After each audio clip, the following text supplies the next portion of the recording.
It's Wednesday, December 17th. Today on Your Morning Atlantic, water woes. People in Halifax will need to dig deeper after the utility is granted a rate hike. Your top news headlines just ahead. And the class of 2026, the inaugural Masters of Physician Assistance program at Dalhousie will graduate its first class this spring. We'll find out how this could impact the healthcare system. That conversation a little later. Plus, the takeover tour. The PWHL is hitting the ice in Halifax tonight as Toronto and Montreal face off. We'll get all the details about tonight's game and the January matchup. All that and so much more just ahead on the Wednesday edition of Your Morning Atlantic.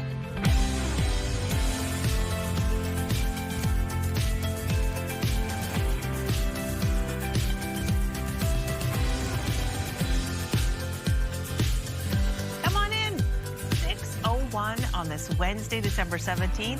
Next week's Christmas. That's a week from today. We're hopefully waking up to Santa having visited your home.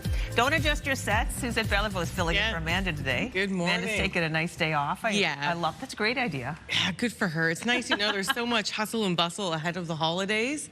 And so it's nice that she could enjoy, sleep in a little bit, hopefully.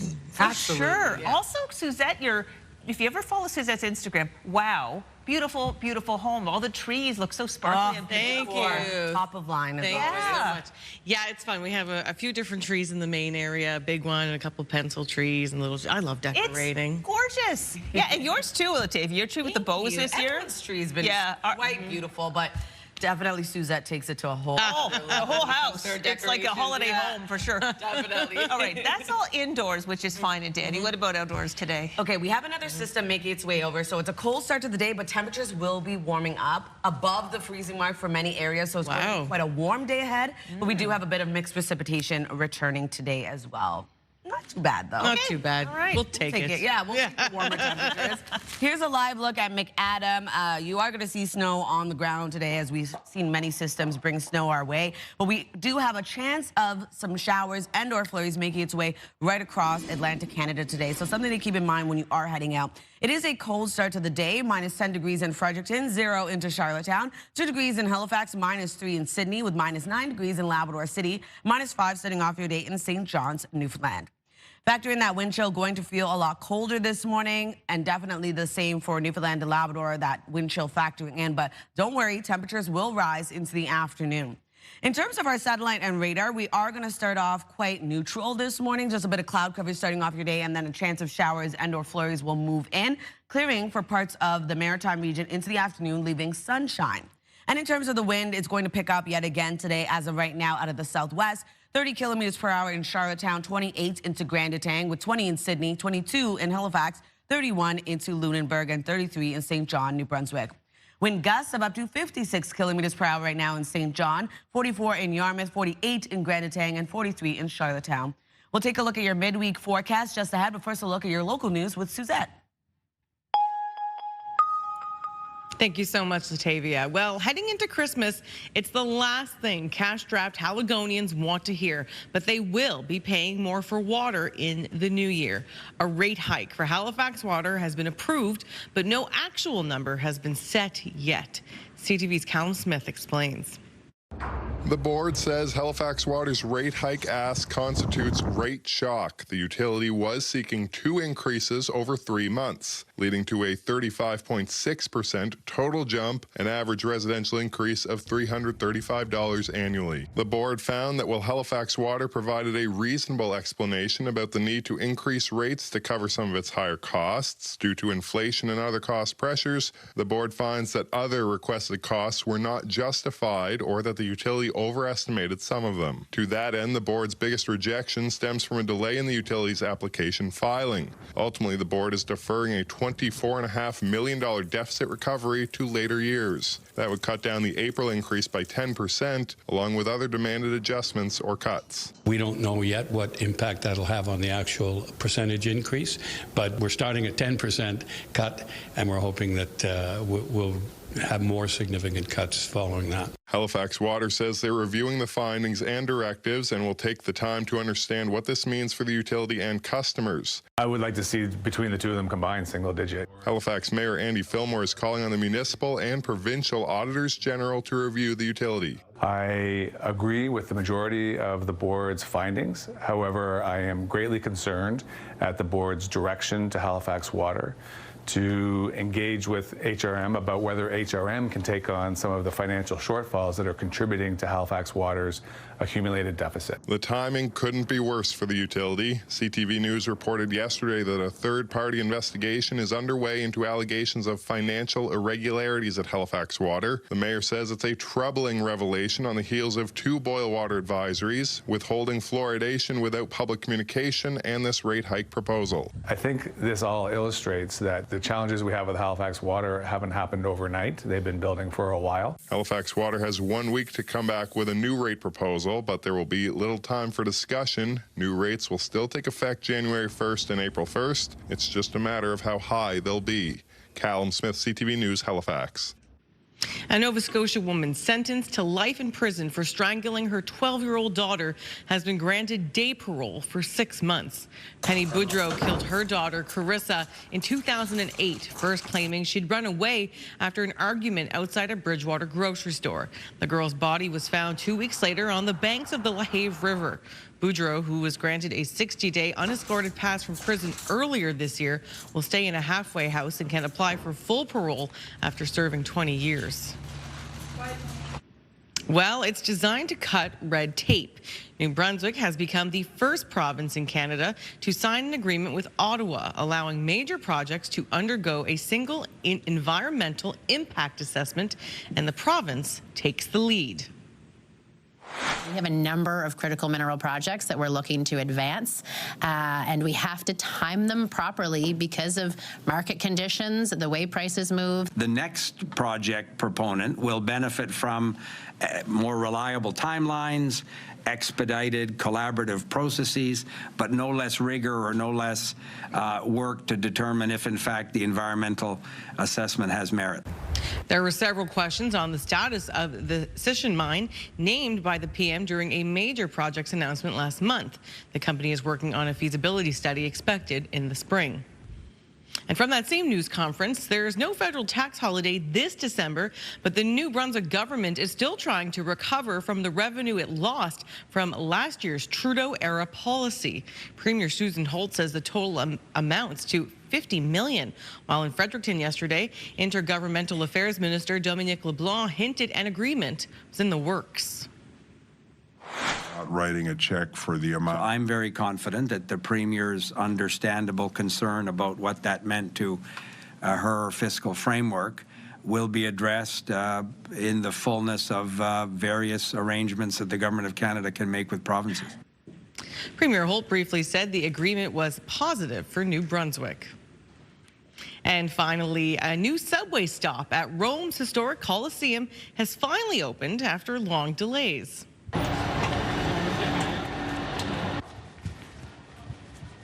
And it's not just any transit stop. The museum-like station has 4 underground levels where riders and tourists alike can view archaeological treasures that were discovered during construction.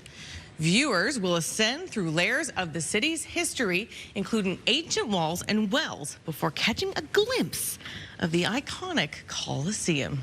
Well, that's pretty cool. Not to brag, but I have been to the Coliseo Stazione, and this, not that the new one, but like the other one. Ooh. That looks really cool. So now you got another option. It's so neat, and it's nice they're doing. I just think I love history and ancient history, and to see that, and to to see the modern with the old is incredible. Yeah. Like, have you two been to Rome?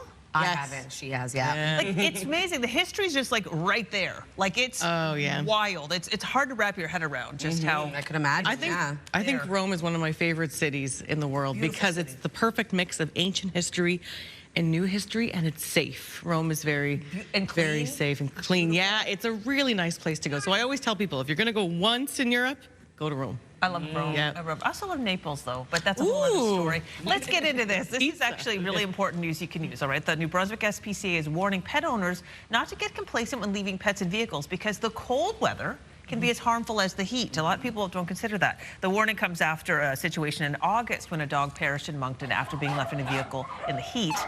The owner was recently charged, but the SPCA's chief animal protection officer says the same rules apply for cold weather.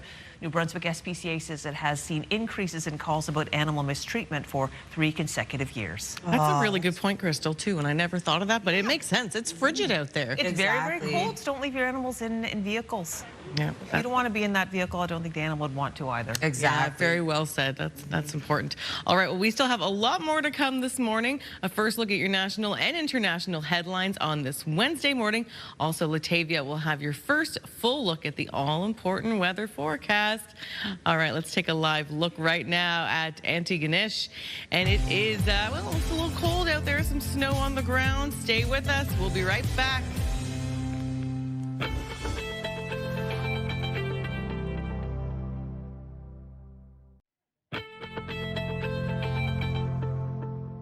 Good morning, Atlantic Canada, and happy Wednesday. The time now is 6:13. We're taking a live look at St. John's, Newfoundland. A cold start to the day, currently -5 in your area, and we are expecting a low chance of some showers and or flurries throughout the day today. Weather is brought to you by the Atlantic Lottery mobile app. It is a cold day ahead, at least for the morning. We are going to see cold temperatures right across Atlantic Canada early this morning at around -10 starting off your day in Fredericton, 0 into Charlottetown, 2 degrees in both Halifax, and -2 in Sydney, -9 in Labrador City. Over to our forecast timeline. So starting off this morning, we will be seeing mainly cloudy skies for the most part. We will be having active weather though today. Starting off in Newfoundland and Labrador, seeing flurries and or showers moving in for parts of those provinces.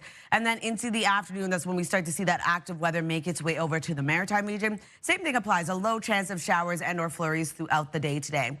Into the evening, much of the same is expected. We are expecting that mix of precipitation for across parts of Atlantic Canada, so for the Maritime region and into parts of Newfoundland. Taking us into early Thursday morning, another warm day ahead. We are going to see a bit of sunshine as that mixed precipitation starts to clear out of the Maritime region. If you're wondering about precipitation totals, going to remain quite light across parts of the Maritime region. Same thing goes for parts of Newfoundland, but only seeing around 2 to 5 millimeters of precipitation. For a snowfall outlook, seeing around 1 to 5 centimeters of snow accumulation for the northern region of New Brunswick. Other than that, going to remain quite light for the Maritime region. And then for Newfoundland and Labrador, looking at 1 to 5 centimeters of accumulation as well. For our forecast today for New Brunswick, looking at flurries and or showers today. Daytime highs will range from 2 to 6 degrees and wind picking up with gusts of up to 50. For Prince Edward Island, looking at a high of 4 degrees today. Flurries and or showers also expected. For Cape Breton, eastern Nova Scotia, looking at a chance of some flurries and or showers throughout your day today. Daytime highs between 6 to 7 degrees. And then for the rest of Nova Scotia, wintry mix expected as well, but will clear out, leaving a mix of sun and cloud into the afternoon, but returning into the evening hours, and highs between 6 to 8 degrees. Then for Newfoundland and Labrador, looking at snow that will transition over to flurries for Labrador City with a high of -4. 3 degrees for St. John's, Newfoundland. Also going to see a chance of flurries and or showers throughout your day. So Thursday's forecast, going to be another warm day ahead for much of the region, not as warm as today. But we are going to see lots of sunshine for much of Atlantic Canada, flurries moving back into parts of Labrador. And then Friday's forecast, we do have a low that's bringing rain and strong wind gusts our way. Temperatures really warming up for Friday. And we are going to see the system move in early into Friday morning, carrying into the evening as well before clearing out. So that's a look at your weather forecast. We'll throw things over to Suzette for your national and international news headlines. Thank you so much, Latavia.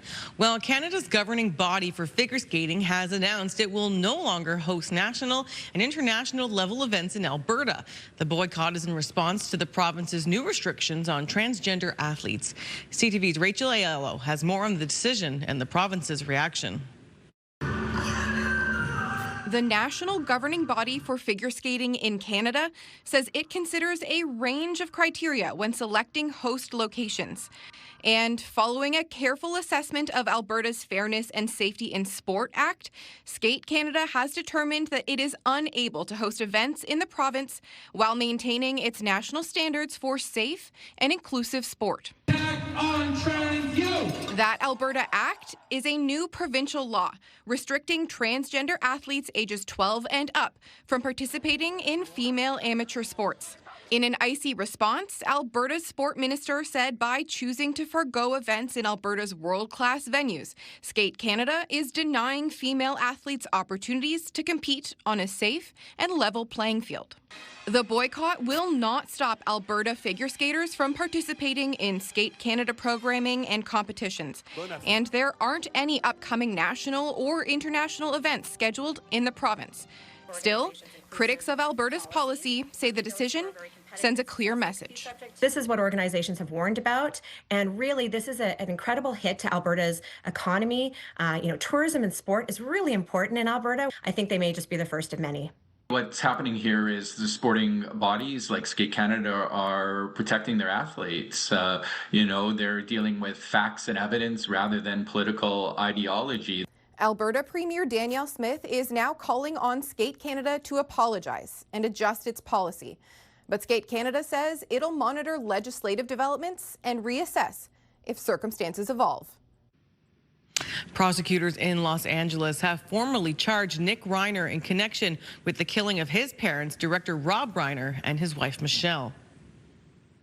These charges will be 2 counts of first-degree murder with a special circumstance of multiple murders. He also faces a special allegation that he personally used a dangerous and deadly weapon, that being a knife. Reiner was expected to make a court appearance yesterday, but his lawyer said he was not brought in for medical reasons. Reiner, who has a long history of battling addiction, was arrested on Monday after his parents were found dead at their LA home on Sunday. And U.S. President Donald Trump has expanded his travel ban, which is a list of countries whose citizens are not allowed into the United States. The list now also includes Syria, South Sudan, and Mali, to name a few, as well as travelers with documents issued by the Palestinian Authority. Together with the countries targeted in June, there are now more than 25 countries with U.S. travel bans or restrictions. The White House says it's a matter of security. Critics call it an attempt to single out people based on where they're from. All right, it's time for a quick break. Fill up that coffee and don't go anywhere. Your must-see moments from our colleagues at TSN will come right up after your Morning Atlantic. We'll be right back after the break.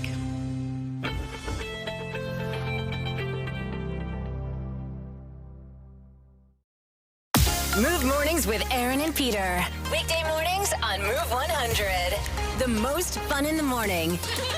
And home of the $1,000 minute. Only on Move 100 Halifax.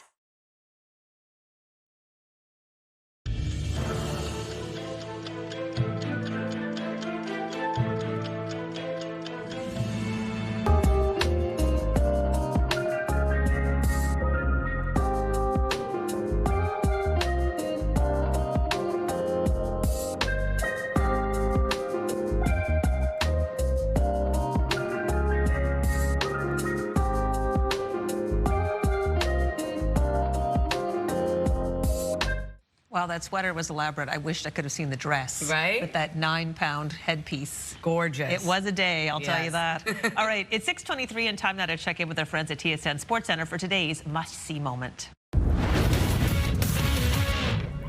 Hello there, Kara Wagland inside the Sports Center newsroom with your must-see moment from Tuesday. And for it, we take you to Pittsburgh.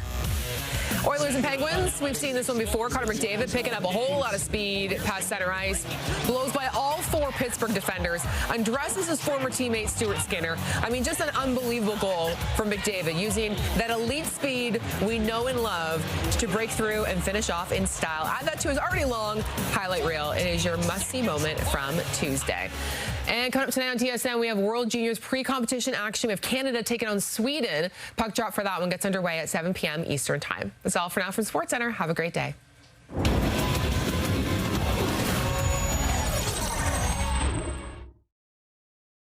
This TSN must-see moment brought to you by J.R. Rahe's Furniture and Appliances. And now over to your business headlines from our colleagues at BNN.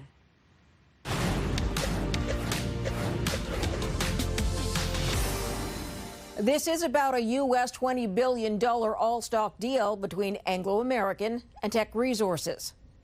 As part of it, Anglo American has agreed to spend $4.5 billion in Canada over the next 5 years. It is also moving its global headquarters from London to Vancouver. Shareholders already approved the deal that creates a copper power producer. The new company will be called Anglo Tech. Canada's industry minister says Anglo's commitments are legally binding. Here are the closing numbers for the day. The Canadian dollar ended the day up at 72.71. West Texas Intermediate crude lost over $1.50, ending the day at 55.27. Western Canadian Select also down to 42.88, and the TSX dropped 219 points today to end the day at 31,263. Those are your business headlines. I'm Marella Fernandez. Taking a look at our 3-day forecast for New Brunswick, seeing a high of 4 degrees today, mainly cloudy with a chance of showers and or flurries. And then on Thursday, a high of 3 degrees, sunny skies throughout the day with increasing cloudiness. On Friday, 11 degrees is your daytime high, but a system moving in, bringing rain and strong wind gusts your way. For Nova Scotia, a high of 7 degrees today, showers and or flurries clearing out, leaving a mix of sun and cloud for parts of the province. On Thursday, a high of 5 degrees, sunshine, but also seeing isolated flurries return. And then on Friday, strong wind gusts and rain across the province with a high of 11. For Prince Edward Island, a high of 5 degrees today. We do have that chance of showers and or flurries throughout the day. And then on Thursday, sunshine returns across the island with a high of 0. 10 degrees on Friday, also seeing that storm move in. Strong rain and strong wind gusts, a high of 10 degrees.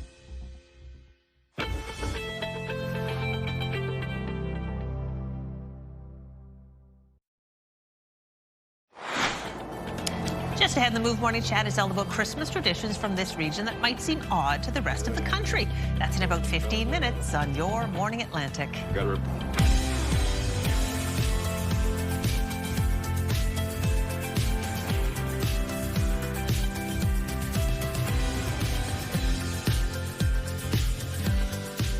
Good morning, Atlantic, Canada. Just inching towards 6:30 on this Wednesday morning, December 17th already. My goodness, maybe you're watching us right now, wrapping your presents or thinking about what you have to do today. How are you making it? How are both of you making it with wrapping? It's funny you just said that. I am way, way, way behind. I really need to catch up. Wrapping's not my favorite. Yeah, it's kind of just hunker down and do it. Right? Yeah. I'm way behind. I think I have like 6 presents wrapped right now, and I still got lots to shop for. I'm like, oh, I left it way too long this year. Well, there's still time. A week well spent, you're going to be more than good. Yeah. And the weather today is not bad for shopping, being out and about. Absolutely. A little bit of mixed precipitation, but that won't stop us from getting out anyway. Let's be real. It is going to be cold early this morning. Temperatures will rise a little bit later on. Really beautiful weather here today. Yeah, but starting off a bit cold, so just make sure to layer up before heading outdoors. Oh, pretty. Look at that. I know, gorgeous with all the lights right now. Here's a look at Fredericton. Minus 10 degrees as you start your day, so it is cold this morning right across the board. Just something to keep in mind. Make sure to layer up before heading outdoors. But we do have mixed precipitation on its way as well, so also something to keep in mind before you head out. 0 starting off your day in Charlottetown, 2 degrees in Halifax, 6 in Yarmouth, minus 2 in Sydney, minus 8 degrees starting off your day in Labrador City with minus 5 into St. John's, Newfoundland. Factor in that wind chill is going to feel colder for many areas across Atlantic Canada. Not as cold as we saw yesterday, but still cold enough to keep that in mind when you are heading out and bundle up. In terms of our satellite and radar, as of right now, mainly cloudy skies for much of the region starting off the day. For Labrador, we will be seeing flurries move in and a bit of snow as well, so a bit heavier than the flurry activity we're seeing for parts of Newfoundland. And then into the afternoon, a chance of flurries and or showers for parts of the Maritime region, and that will clear out for some, leaving a bit of sunshine. In terms of the wind, it will pick up yet again today. As of right now, out of the southwest this morning for the Maritime region, 37 kilometers per hour in St. John, New Brunswick, 33 in Lunenburg with 31 into Charlottetown. Wind gusts of up to 52 kilometers per hour in St. John, New Brunswick, 50 into Grand Manan, 52 in Yarmouth, and 43 in Charlottetown. We'll take another look at your midweek forecast just ahead, but first a look at your local news with Suzette. Thank you, Latavia. Well, there's no federal tax holiday this December, but the New Brunswick government is still trying to recover the revenue it lost from last year's Trudeau-era policy. Premier Susan Holt says the total amounts to $50 million, while in Fredericton yesterday, Intergovernmental Affairs Minister Dominic LeBlanc hinted an agreement was in the works. We're not writing a check for the amount. I'm very confident that the Premier's understandable concern about what that meant to her fiscal framework will be addressed in the fullness of various arrangements that the Government of Canada can make with provinces. Premier Holt briefly said the agreement was positive for New Brunswick. Well, it's designed to cut red tape. New Brunswick has become the first province in Canada to sign an agreement with Ottawa, allowing major projects to undergo a single environmental impact assessment, and the province takes the lead.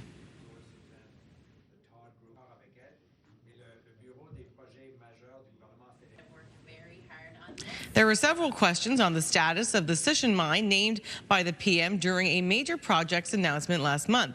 The company is working on a feasibility study expected in the spring. Because we have a number of critical mineral projects that we're looking to advance, and we have to time them properly because of market conditions, the way prices move. The next project proponent will benefit from more reliable timelines, expedited collaborative processes, but no less rigor or no less work to determine if, in fact, the environmental assessment has merit. And in other news, it could be the beginning of a crackdown. Nova Scotia RCMP say they executed a search warrant at an illegal cannabis dispensary in the Digby area. The raid marks the first search and seizure conducted by police since the province's Attorney General directed police to step up enforcement of the cannabis law, arguing the so-called illegal market is a threat to public safety. RCMP say they seized cannabis-related products and unstamped tobacco, as well as an undisclosed amount of cash. No arrests were made, but an employee of the Peace and Friendship Trading Post was detained briefly and issued a ticket under the province's Cannabis Control Act. As well, one person was issued a ticket under the Cannabis Control Act for the offense of person other than authorized seller operating store selling cannabis. The investigation is ongoing at this time, so I can't provide a lot of other detail, but with the investigation ongoing, it means that there may be changes or updates on this investigation down the line. In a statement to CTV News, Justice Minister Scott Armstrong said the government has a duty to protect all Nova Scotians. He said, quote, "That's why a directive was issued to all police agencies in Nova Scotia to intensify enforcement operations at illegal dispensaries and report back on progress. How police enforce the law remains a matter for police who operate independent from government." CTV News reached out to the Peace and Friendship Trading Post, but did not hear back. And a candlelight vigil in downtown Halifax last night in the name of animal rights. Please open your eyes, your hearts, and your minds to the nightmare that's meeting us here. The group gathered at City Hall, marking the 4th anniversary of what they call an unfulfilled Liberal government pledge to stop the practice of exporting live Canadian horses to other countries for slaughter. They argue thousands of horses have suffered and lost their lives since the promise was made in 2021. The vigil is to bring light to what is actually happening with the live horse export, which is that since 2021, 10,700 horses have been exported live to Japan, where they are then fattened up and slaughtered. Vigils were also being held in 10 other Canadian cities. Finally, no surprise, but Santa's cookies will likely cost you a bit more this year as inflation continues to hit grocery stores. In fact, some local bakers and consumers say they'll be cutting back on the sweets too. Here's CTV's Emma Convey. Kelly Muse is missing a few sweet essentials in her grocery cart. High prices forcing her to cut back on her annual baking list. Cookies or, some kind of bread, muffins, like all kinds of cooking. So usually something is on the go, pies, cake. But this year, nothing yet because we're kind of like, money's tight. And those cookies for Santa could cost bakers a bit more this year. There's evidence out there that people are baking less. Just because of the price it costs to actually buy ingredients. Despite prices for some baking essentials dropping a bit in price, other key ingredients are up. For chocolate, generally speaking, we're seeing higher prices compared to last year. I'd say probably chocolate is anywhere between 15 to 20% more. Vanilla prices have actually gone up as well. It's a lot of cookies, a lot of brownies, a lot of muffins in the morning. So we're going through probably 50 pounds of butter a week. And so again, we're just trying to shop around and find the best prices that we can. This cafe downtown Halifax finds buying certain ingredients in bulk helps keep their costs down. 20 kilos of dark chocolate at a time. And I think right now that costs us about $500. And we're buying that every week or two. Emma Convey, CTV News, Halifax. Yeah, certainly lots talking about. I did notice chocolate significantly. I mean, this time of year, we all like to bake. Buying chocolate, the cost of chocolates at the grocery store, like, you know, the Quality Streets and the Ferrero Rocher. And so when I found a sale on Quality Street, I jumped at that. Oh, gee. Also the shrinkflation. Yeah. You go over and the box of Smarties that was that big when I was a kid is now that big. I know. Yeah. My mom usually gets us turtles every year. Oh, I love those. I went to go buy my own pack of like box of turtles. I was like, ooh. Oh, yeah. Not today. I feel it. I feel it. Breaking the bank for chocolate. Imagine. Yeah. All right. Still ahead, your entertainment headlines. But next, the all-important Move Morning Chat. Today, we want to know what's a holiday tradition that's uniquely maritime. Well, of course, Woody. Stay with us. Can't wait to hear some responses. We'll be right back. What's your favorite thing about the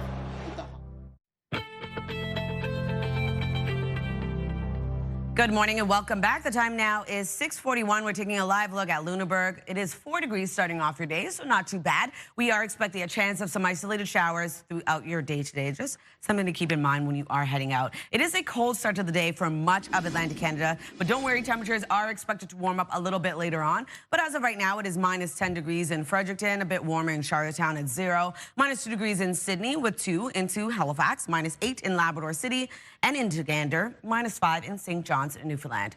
Over to our forecast timeline, we are going to see around mainly cloudy skies starting off your day for the most part. A bit of sunshine as well early this morning. Snow starting off your day for much of Labrador, and then for Newfoundland, looking at a chance of some flurries. And then into the afternoon, we do have mixed precipitation returning across the Maritime region, extending into parts of Newfoundland as well. A chance of showers and or flurries for the most part. We will be seeing that carry into the evening hours as well, taking us into early Thursday morning. Another warm day ahead, but we are starting off the day with a bit of mixed precipitation.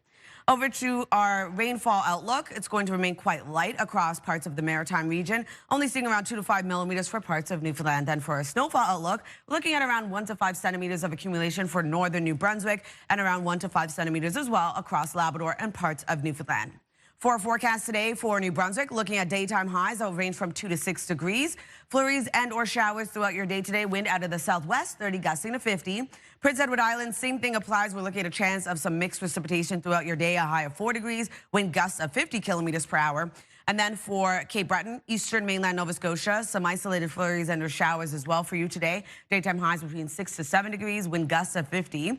And then for the rest of Nova Scotia, a wintry mix as well for parts of this part of the province, but for the most part, seeing a chance of showers and clearing, leaving a mix of sun and cloud into the afternoon with gusts of up to 60.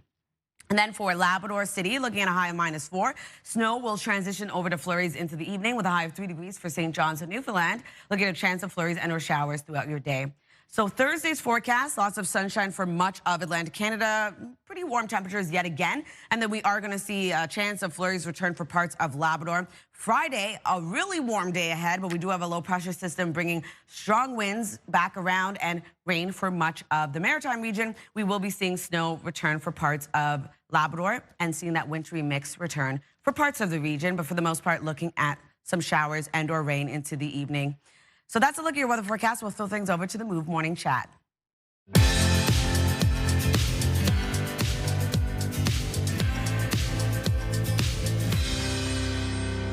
Time for the Move Morning Chat on this Wednesday morning with Aaron and Peter in radio. And today we're talking about a Christmas tradition that really only makes sense in the Maritimes. And Aaron, you have, of course, a story behind this. What is it?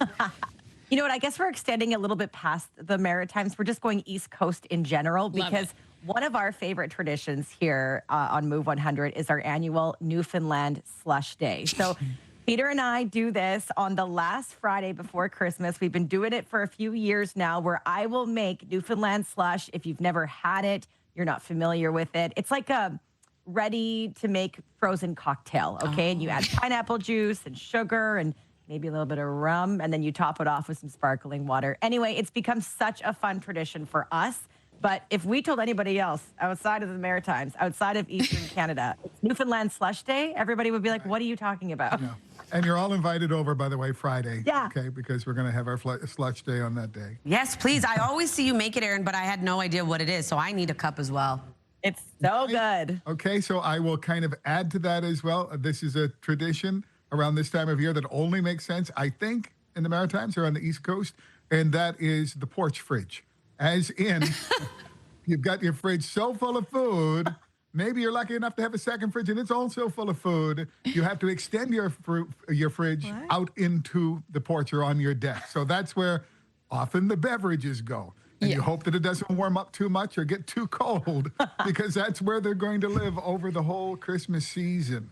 So you've extended your fridge out to the porch, your porch fridge or your deck fridge. I think that might be a tradition that only makes sense in the Maritimes. Is it just like you actually put it on your porch? Oh, yeah. I actually did this like a couple days ago. My fridge is so small that I put some of my frozen, like the big bag of Costco fries and beans and vegetables. I literally put them on my porch like last week. See, you're ready. Yeah. And I was like, you have to prioritize them. Yeah. Maybe it's just the adult beverages that you put outside. Yeah, maybe not the food so much. This is true. Check that for safety regulations.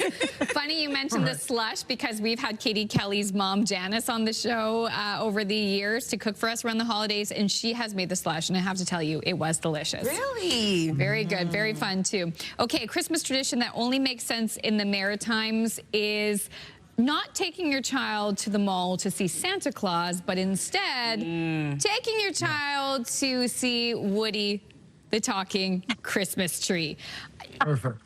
You mentioned Woody around here. Everyone knows who you're talking about, but outside of the East Coast, no. I mean, I know he's become a little famous on the internet. Yeah, for being scary. No, being outside of the Maritimes, yes. Heartwarming and sweet with those big rosy cheeks. Like, it's a tradition for our son when we go to Micmac Mall in Dartmouth. There's no line for Santa, but there's a long line to talk to Woody. Well, he's definitely gotten a glow up. I haven't seen Woody yet. I've been here for 5 years, but maybe I'll make my way over one of these days. Go to Micmac Mall. You will not miss him. Trust me. All right, well, I guess I'm up next. And the Maritime tradition that I've noticed is the Christmas lights in the windows. That is not something we have in Ontario. Really? Like people inside? Yeah, you know, like the lights? Like, it's like, what, 4 or 5 lights or something? Yeah. Yeah, I've never seen that before in my life. And when I moved here, I was like, babe, why do people have all these lights in their windows? I had no idea. You had to break it down for me. So cute. Well, I love that. And so we're going to point this question to our viewers this morning. What's a maritime tradition that only makes sense in the Maritimes, Atlantic Canada, East Coast? We'd love to hear it. 10400 is the number. Send us a text. We'll share your answers later in the show.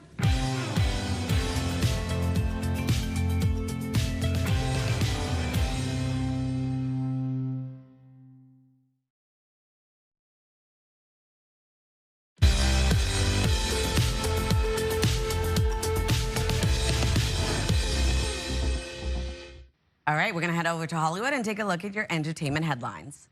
What are you going to do? Full disclosure to the whole world. All at once. Steven Spielberg is back. The first trailer for his new UFO movie Disclosure Day is now out. Among those phoning home, Josh O'Connor, Emily Blunt, and Colin Firth. Look for Disclosure Day in theaters June 12th.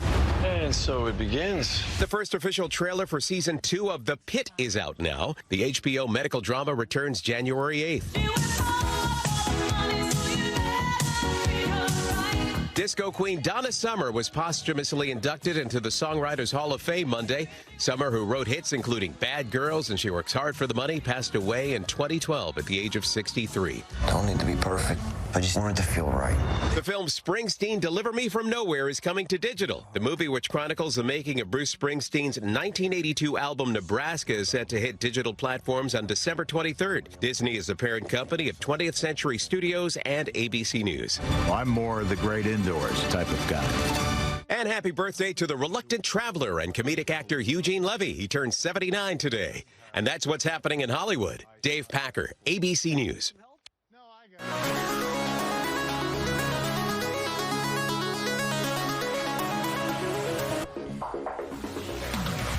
In case you missed it, here's a story now about a cyclist who's picked an unusual time of year to go on an epic ride. Yep, as CTV's Sarah Plowman shows us, he's amassed quite a bit of a following as he treks across several provinces in the ice and snow.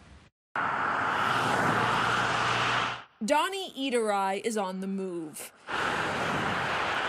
fighting wind, hills, and winter. It's crazy to be riding in the snow. Welcome to day 82 of a 6,000-kilometer journey to bike from Ottawa to Labrador, on to Nova Scotia, PEI, New Brunswick, and eventually Montreal. I have 1,700 kilometers more to go. The cyclist lives in Montreal but grew up in the south of France, where there is a lot of sun and warm weather. Not here, at least not now. There is ice and it's really icy. On the road, he's exposed to a mix of weather and landscapes, long stretches of isolation. There is no internet, no signal. You are really lost in the nature. Each day is captured and shared online.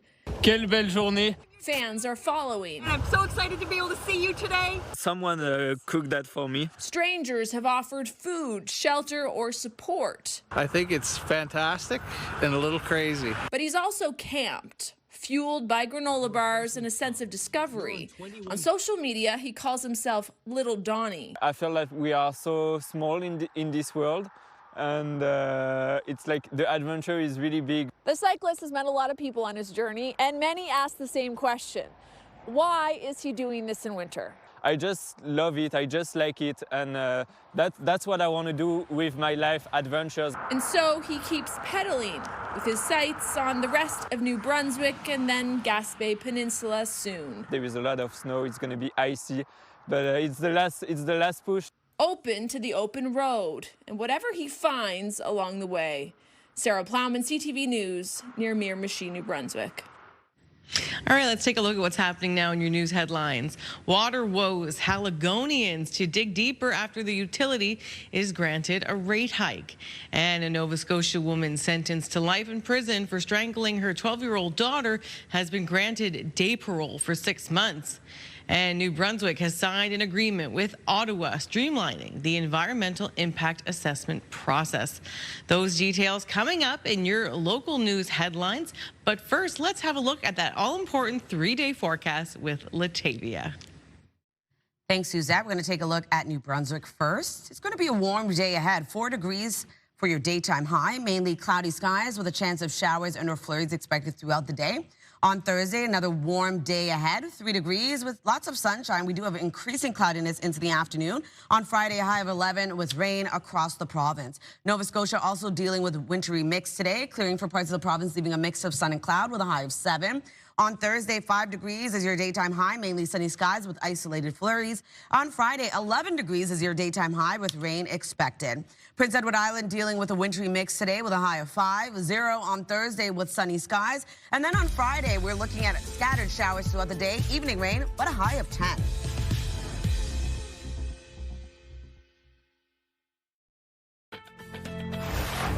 It's Wednesday, December 17th. Today on Your Morning Atlantic, water woes. People in Halifax will need to dig deeper after the utility is granted a rate hike. Your top news headlines just ahead. And the PA program. Students in the first and only physician assistant training program in the Maritimes are preparing to enter the workforce. We'll sit down with the assistant dean and a graduating student to learn more about what they're going to bring to the healthcare system.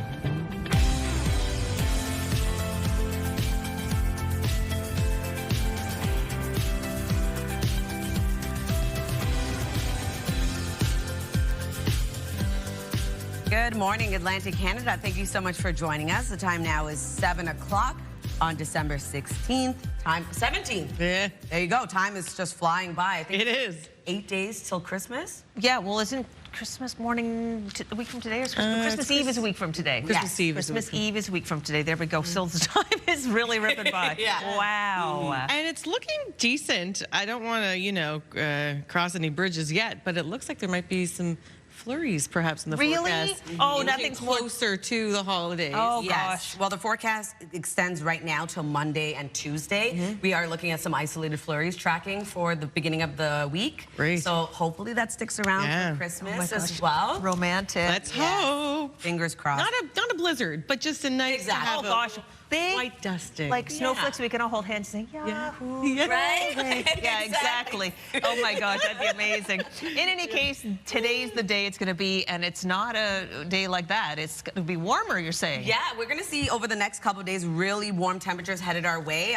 On Friday, double digits in the terms of the warm side of things, not the cold. We are going to see a cold start to the day, though, early this morning. Keep that in mind when you are heading out. Here's a live look at Lower Truro. Still a dark start to the day, and many areas going to see around mainly cloudy skies before a wintry mix heads our way.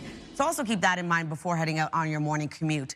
Minus 10 degrees starting off your day in Fredericton, 0 in Charlottetown, 2 degrees in Halifax, minus 2 in Sydney, and minus 5 degrees into St. John's, Newfoundland. Factor in that wind chill, going to feel a lot colder for parts of the Maritime region, and same thing goes for Newfoundland and Labrador, but temperatures will warm up into the afternoon for our daytime highs. As of right now, mainly cloudy skies to a mix of sun and clouds starting off the day early in the morning for parts of the region. We are going to see snow across Labrador early this morning and a chance of flurries for parts of Newfoundland before a wintry mix heads our way, so a chance of showers and or flurries for much of the region into the afternoon. In terms of the wind, going to pick up yet again today out of the southwest this morning, 37 kilometers per hour in St. John, New Brunswick, with 33 in Lunenburg, 31 into Charlottetown. Wind gusts of up to 52 kilometers per hour into St. John and Yarmouth, 50 in Grand Manan, 43 in Charlottetown. We'll take another look at your midweek forecast, but first a look at your local news with Suzette. Thank you, Latavia. Well, heading into Christmas, it's the last thing cash-strapped Haligonians want to hear, but they will be paying more for water in the new year. A rate hike for Halifax Water has been approved, but no actual number has been set yet. CTV's Callum Smith explains. The board says Halifax Water's rate hike ask constitutes rate shock. The utility was seeking 2 increases over 3 months, leading to a 35.6% total jump, an average residential increase of $335 annually. The board found that while Halifax Water provided a reasonable explanation about the need to increase rates to cover some of its higher costs due to inflation and other cost pressures, the board finds that other requested costs were not justified or that the utility overestimated some of them. To that end, the board's biggest rejection stems from a delay in the utility's application filing. Ultimately, the board is deferring a $24.5 million deficit recovery to later years. That would cut down the April increase by 10%, along with other demanded adjustments or cuts. We don't know yet what impact that'll have on the actual percentage increase, but we're starting at 10% cut, and we're hoping that we'll have more significant cuts following that. Halifax Water says they're reviewing the findings and directives and will take the time to understand what this means for the utility and customers. I would like to see between the two of them combined single digit. Halifax Mayor Andy Fillmore is calling on the municipal and provincial auditors general to review the utility. I agree with the majority of the board's findings. However, I am greatly concerned at the board's direction to Halifax Water to engage with HRM about whether HRM can take on some of the financial shortfalls that are contributing to Halifax Water's accumulated deficit. The timing couldn't be worse for the utility. CTV News reported yesterday that a third-party investigation is underway into allegations of financial irregularities at Halifax Water. The mayor says it's a troubling revelation on the heels of 2 boil water advisories, withholding fluoridation without public communication, and this rate hike proposal. I think this all illustrates that the challenges we have with Halifax Water haven't happened overnight. They've been building for a while. Halifax Water has 1 week to come back with a new rate proposal, but there will be little time for discussion. New rates will still take effect January 1st and April 1st. It's just a matter of how high they'll be. Callum Smith, CTV News, Halifax. Well, it could be the beginning of a crackdown. Nova Scotia RCMP say they executed a search warrant at an illegal cannabis dispensary in the Digby area. The The raid marks the first search and seizure conducted by police since the province's Attorney General directed police to step up enforcement of the cannabis law, arguing the so-called illegal market is a threat to public safety. RCMP say they seized cannabis-related products and unstamped tobacco, as well as an undisclosed amount of cash. No arrests were made, but an employee of the Peace and Friendship Trading Post was detained briefly and issued a ticket under the province's Cannabis Control Act. As well, one person was issued a ticket under the Cannabis Control Act for the offense of person other than authorized seller operating store selling cannabis. The investigation is ongoing at this time, so I can't provide a lot of other detail, but with the investigation ongoing, it means that there may be changes or updates on this investigation down the line. In a statement to CTV News, Justice Minister Scott Armstrong said the government has a duty to protect all Nova Scotians. He said, quote, that's why a directive was issued to all police agencies in Nova Scotia to intensify enforcement operations at illegal dispensaries and report back on progress. How police enforce the law remains a matter for police who operate independent from government. CTV News reached out to the Peace and Friendship Trading Post but didn't hear back. And there's still no word on what caused a pair of buildings to burn to the ground in the rural community of Norton, New Brunswick last week. 13 people lost their homes when a fire jumped from a house to a neighboring apartment building. The community has stepped up to help the victims, who are deeply touched. They're overwhelmed with the amount of generosity in the community, and it's just amazing how many people and how many organizations have stepped up and come together. This community is always, though, pulled together in times of need for families and so on, and I was, overwhelmed, but at the same time not surprised by the response. A total of 8 fire departments responded to the blaze. And finally, the hustle and bustle of the holiday season is in full swing at a school in southwestern Nova Scotia with a special visitor's last-minute arrival. Santa Claus has emailed Mr. Pierce himself. A surprise visit. A check-in on Christmas cheer. Looks like Santa told the principal at Drumlin Heights in Argyle that he would be popping in for a quick visit.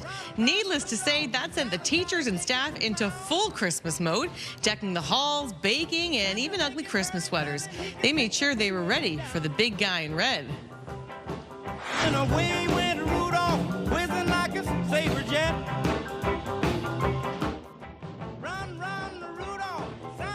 And if you're wondering how all this holiday cheer comes together, well, teacher Tyler Smith is the one to thank. He plans the entire storyline and the music video. And I hear the staff love being involved, and the students look forward to watching the video every year. Well, the production quality is amazing. I know. Certainly looks like yeah, they gave Santa a warm welcome, that's for sure. Like a real music video. So cool. All they need at the bottom is like, you know how they had a video, they have like the name of the song and the artist like Christmas at the school with, whatever. Anyway, love that so much. So sweet, yeah. Let's keep this fun and festive feeling going, all right? The lights of the Vatican are shining bright after the big reveal Monday. E adesso ascoltiamo un canto tradizionale grazie alla dottoressa. There we go. It's a 25-meter spruce hailing from Italy's German-speaking majority province on the Austrian border. And there's also a life-size nativity scene unveiled as well yesterday. Rather, it was on Monday. There it is. The scene features architectural elements from the south of Italy, as well as the classic nativity figures. And next up at the Vatican, they're going to have their Christmas Eve Mass and the traditional address by the Pope. Oh, isn't that stunning? Isn't it gorgeous? Gives me goosebumps. That's beautiful. Yeah, I was actually at the Vatican at Christmas time, and it's really, really beautiful. Yeah. Oh, stunning. Wow. Yeah, that's great.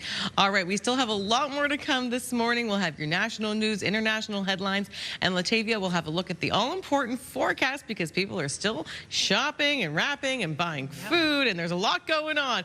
All right, here is a live look at, now is this Wentworth or Martok? I think one or the other. All right. 7:10. We'll be right back. Fill up your coffee. Stay with us.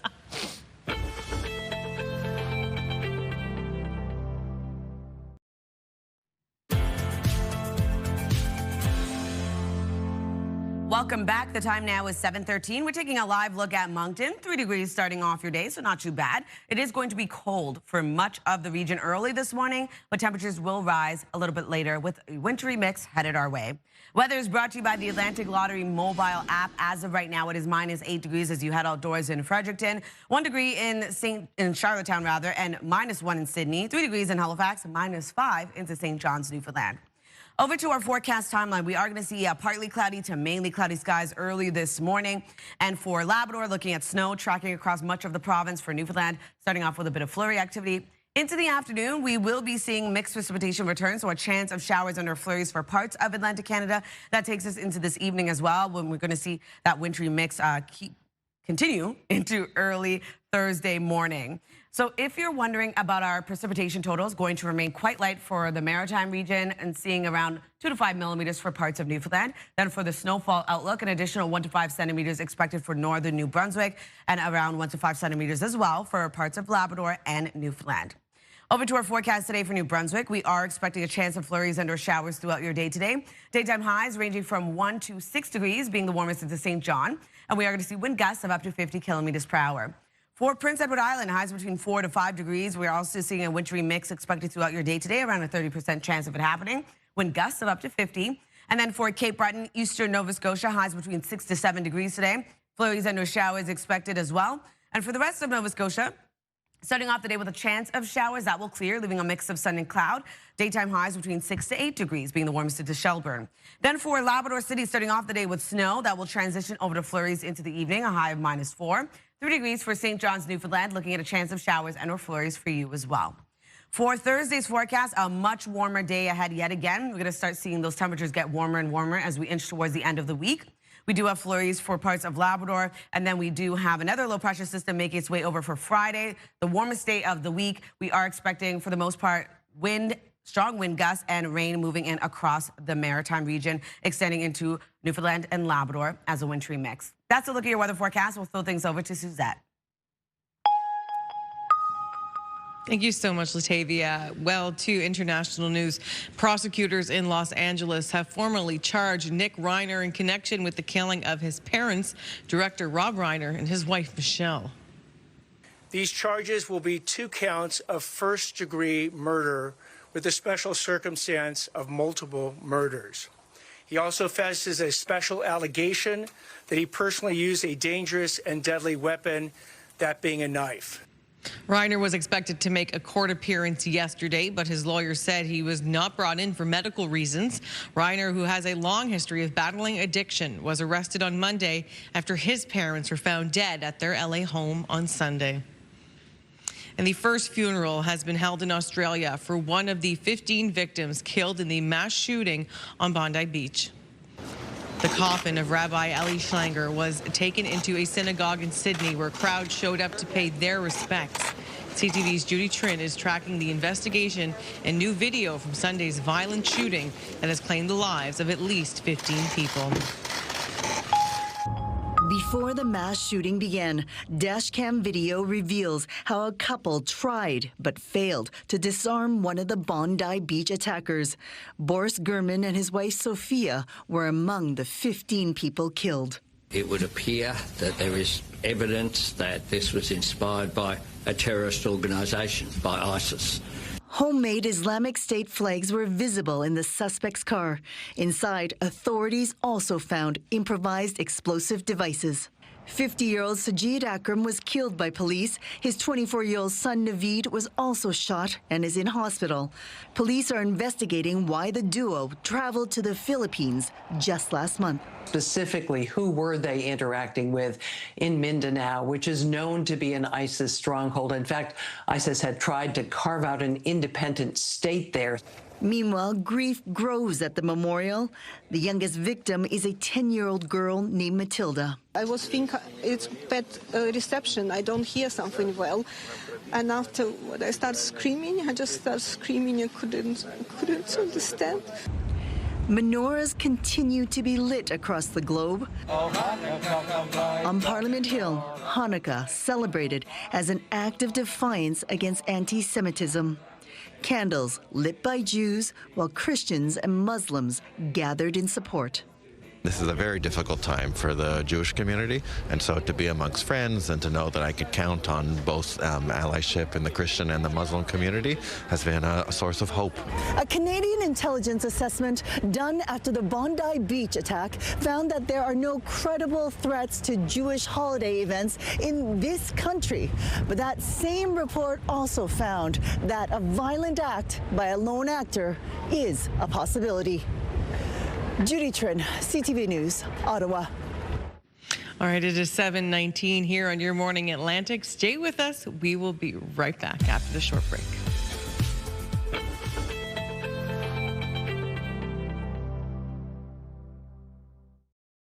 Move Mornings with Aaron and Peter. Weekday mornings on Move 100. The most fun in the morning. And home of the $1,000 minute. Only on Move 100 Halifax. Welcome back at 7:22.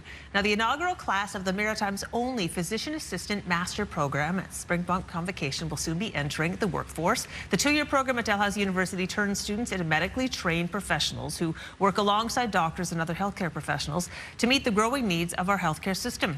Here to tell us more about the program and what PAs do is Dr. Michael Clory, the Assistant Dean, Masters of Physician Assistant Studies, and graduating student Tara Lapointe. Thank you both for coming in this morning. Oh, you're welcome. Pleasure. So this is hot off the press, as they say. This is a brand new program. Dr. Clory, what is a physician assistant? Well, a physician assistant is a medically trained specialist, shall we say, who provides care to patients in a very similar way to physicians. The training is in the medical model, so they can actually examine patients, take a history from patients, determine what they think the issue is, and order appropriate testing and management. Okay. So this is a new role in Nova Scotia, a relatively new role. These individuals will work collaboratively with a supervising physician. So if they have some concerns that they're not quite sure what the issue is, they will collaborate with the supervising physician. But they can see patients and actually do a full spectrum of treatment in different disciplines of medicine. So primary care, across all disciplines of medicine they can actually work. Yeah. So Tara, you are going to be one of the very first physician assistants in Nova Scotia. You're going to be entering the workforce very soon, but you've had an opportunity to do practical experiences. So what is it like being a physician's assistant? Yeah, I mean, I feel a lot like a trailblazer, being some of the first to be doing clinical rotations. We have a 2-year program, and the first year is all didactic learning, so we learn all about medicine and the medical model. And then in our second year, which I'm just finishing up, we get to do our clerkship, where we're placed in actual areas of medicine, such as family medicine, working alongside PAs and physicians in a family practice or in surgery. And it's a really exciting opportunity to see all the different aspects of our medical system and becoming a part of that care model. For sure. So there was a master's program. I'm sure that it was incredibly tough. What, I guess, in your observations of being with people, what was it like to be working alongside other health professionals? Did you feel like you were actually bringing something to the table? Did you work collaboratively? Yeah. I have felt so valued. It was a really positive experience, I would say, especially in my family medicine practice. Patients were able to see provider much sooner. They were able to have better follow-up. So the care was much more consistent for them, and they were very happy to share, how much that meant to them. So it was really nice to see that hands-on. Or in the emergency room, seeing people have much tinier weights. Yes. Seeing their practitioner much quicker was value to them. So yeah, it was great to see. It sounds like this is a wonderful addition to the healthcare system to allow people to have better access to care. What's your vision for the program moving forward, Dr. Clory? Well, I see we do accept 24 students per year. So that's over the course of 5 years. That's a significant number of new healthcare providers. And as we talked about, they're really physician extenders. So it takes the physician workforce and extends the amount of care that can be provided. And I'll give you an example, and Tara mentioned it, in primary care. We anticipate that a physician assistant will allow a family practice to have an extra 400 to 600 patients with faster access. Wow. So as we've often heard, people can wait many weeks to see their family physician because they've got large practices and don't have the time. That will shorten. A physician will be able to manage more patients. So if you can think about that on the population base of Nova Scotia, it's huge. It sounds huge. Well, that's our time, but really thank you both so much for coming in. Congratulations to you both. Thank you. Yes. I'm looking forward to seeing you out in the world there, Tara. Great, yeah, excited. Very excited. Be part of the team. We have more information about the program on our website as well. It's 7:27. We'll take a break and be right back after this.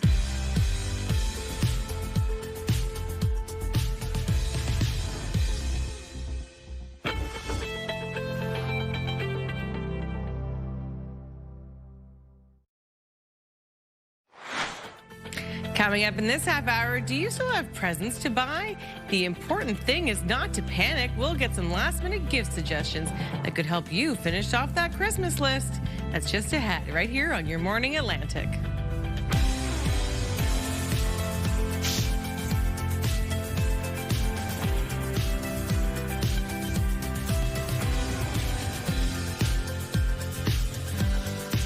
Come on in. We're halfway through the show now. On this Wednesday, halfway through the week, this is the halfway point. This is it. We are at the halfway point. A week from today, we'll be into Christmas Eve. Incredible, you know. Wild how time is flying. The year flies. The year's flying right by, yeah. 2026 before you know. It really is. I know. And just telling these two girls that the holidays really do begin today. I pick up my one daughter from university, and then tomorrow my other one comes into town. So exciting. We'll all be together, which That's is so nice. the best part of the holidays. Yes, you'll be busy, and oh, that'll be so fun. It will be fun. Also fun, not having to wear the heaviest of coats and covering up your face to keep from the frost getting you. Exactly. What's going to be nice is your family's coming to town, and then you're going to have warmer temperatures to get out with them. Yeah, it's going to be nice. The next couple of days as we inch towards the end of the week, much warmer days ahead. But we do have a bit of mixed precipitation returning across parts of Atlantic Canada today. Here's a live look at Port aux Basques. A dark start to the day. 0 heading out in your area early this morning. We do have a chance of some scattered showers or flurries heading your way as well. So there's something to keep in mind when you are heading out early this morning. It is cold this morning. Temperatures will continue to warm up into the afternoon for our daytime highs. As of right now, -8 degrees heading outdoors in Fredericton, 1 in Charlottetown, 3 degrees in Halifax, -1 in Sydney, -5 into St. John's, Newfoundland. Here's a look at that wind chill early this morning. As you can see here, temperatures already slowly rising, but factor in that wind chill, going to feel a lot colder for parts of the region. Just something to keep in mind as well. So bundle up and be prepared for that wintry mix headed our way. Starting off across Labrador, we're looking at snow early this morning. Parts of Newfoundland dealing with some flurries early this morning, and then we're going to see that wintry mix head our way. A chance of showers and or flurries for parts of Atlantic Canada today. In terms of the wind, we'll continue to pick up throughout the day as well. Out of the southwest this morning, 35 kilometers per hour in St. John, New Brunswick and Charlottetown. 30 degrees in Grand Etang with 26 in Canso. And we are going to see wind gusts of up to 52 in St. John, New Brunswick, 50 in Yarmouth, 48 in Charlottetown. We'll take a look at your forecast just ahead, but first a look at your local news with Suzette. Thank you, Latavia. A Nova Scotia woman sentenced to life in prison for strangling her 12-year-old daughter has been granted day parole for 6 months. Penny Boudreau killed her daughter Carissa in 2008, first claiming she'd run away after an argument outside a Bridgewater grocery store. The girl's body was found 2 weeks later on the banks of the LaHave River. Boudreau, who was granted a 60-day unescorted pass from prison earlier this year, will stay in a halfway house and can apply for full parole after serving 20 years. Well, there's no federal tax holiday this December, but the New Brunswick government is still trying to recover the revenue it lost from last year's Trudeau-era policy. Premier Susan Holt says the total amounts to $50 million, while in Fredericton yesterday, Intergovernmental Affairs Minister Dominique LeBlanc hinted an agreement was in the works. We're not writing a check for the amount. I'm very confident that the Premier's understandable concern about what that meant to her fiscal framework will be addressed in the fullness of various arrangements that the Government of Canada can make with provinces. Premier Holt briefly said the agreement was positive for New Brunswick. Well, it's designed to cut red tape.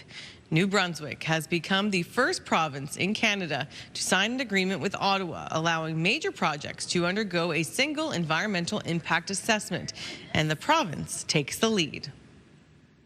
Because we have a number of critical mineral projects that we're looking to advance, and we have to time them properly because of market conditions, the way prices move. The next project proponent will benefit from more reliable timelines, expedited collaborative processes, but no less rigor or no less work to determine if, in fact, the environmental assessment has merit. There were several questions on the status of the Sisseton mine named by the PM during a major projects announcement last month. The company is working on a feasibility study expected in the spring. And there is still no word on what caused a pair of buildings to burn to the ground in the rural community of Norton, New Brunswick last week. 13 people lost their homes when fire jumped from a house to a neighboring apartment building.